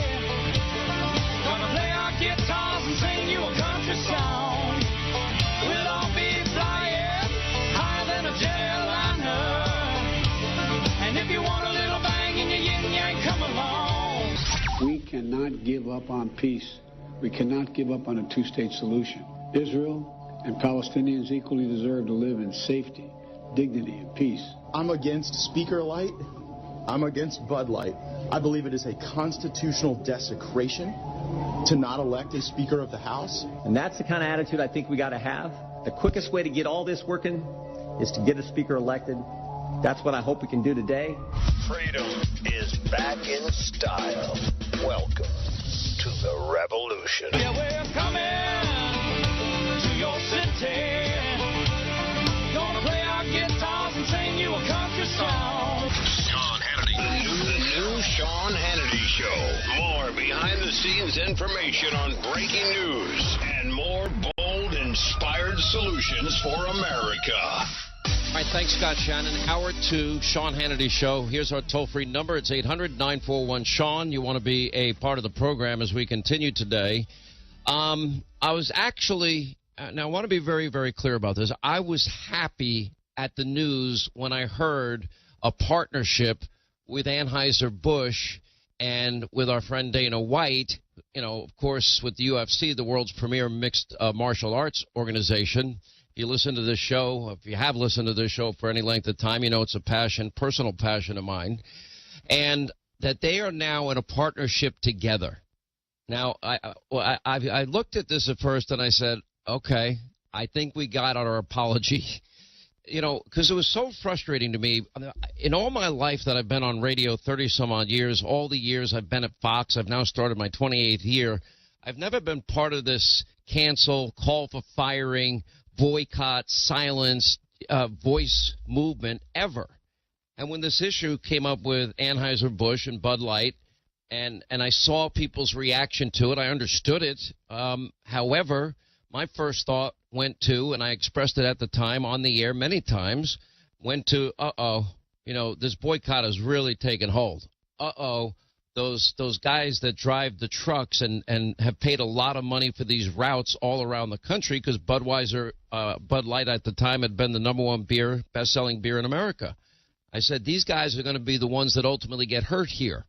And then I said, oh, no, when you go into the breweries and the factories and the guys that work on the loading docks, this is going to have a ripple effect. And and maybe it'll be a couple of the people involved. They never should have got involved in politics, in my mind, period. However, I just worried about the hardworking men and women for Anheuser-Busch, because those are career, high-paying jobs for people. And people have mortgages to pay, they have rent to pay, they have car payments, they have kids in college. And I'm like, this is not going to work out well for them. And I thought it was, from a PR standpoint, handled horribly by Anheuser-Busch. So when I saw this, that they have now partnered with somebody that I just admire from afar, we've talked a number of times. We're not great friends. I'd love to be great friends with Dana White, but I just admire him. He's a brilliant businessman, and I like the fact that he take no holds, no holds barred, speak from the heart. I love that about him. And I love, if you remember during COVID, he came up with a way that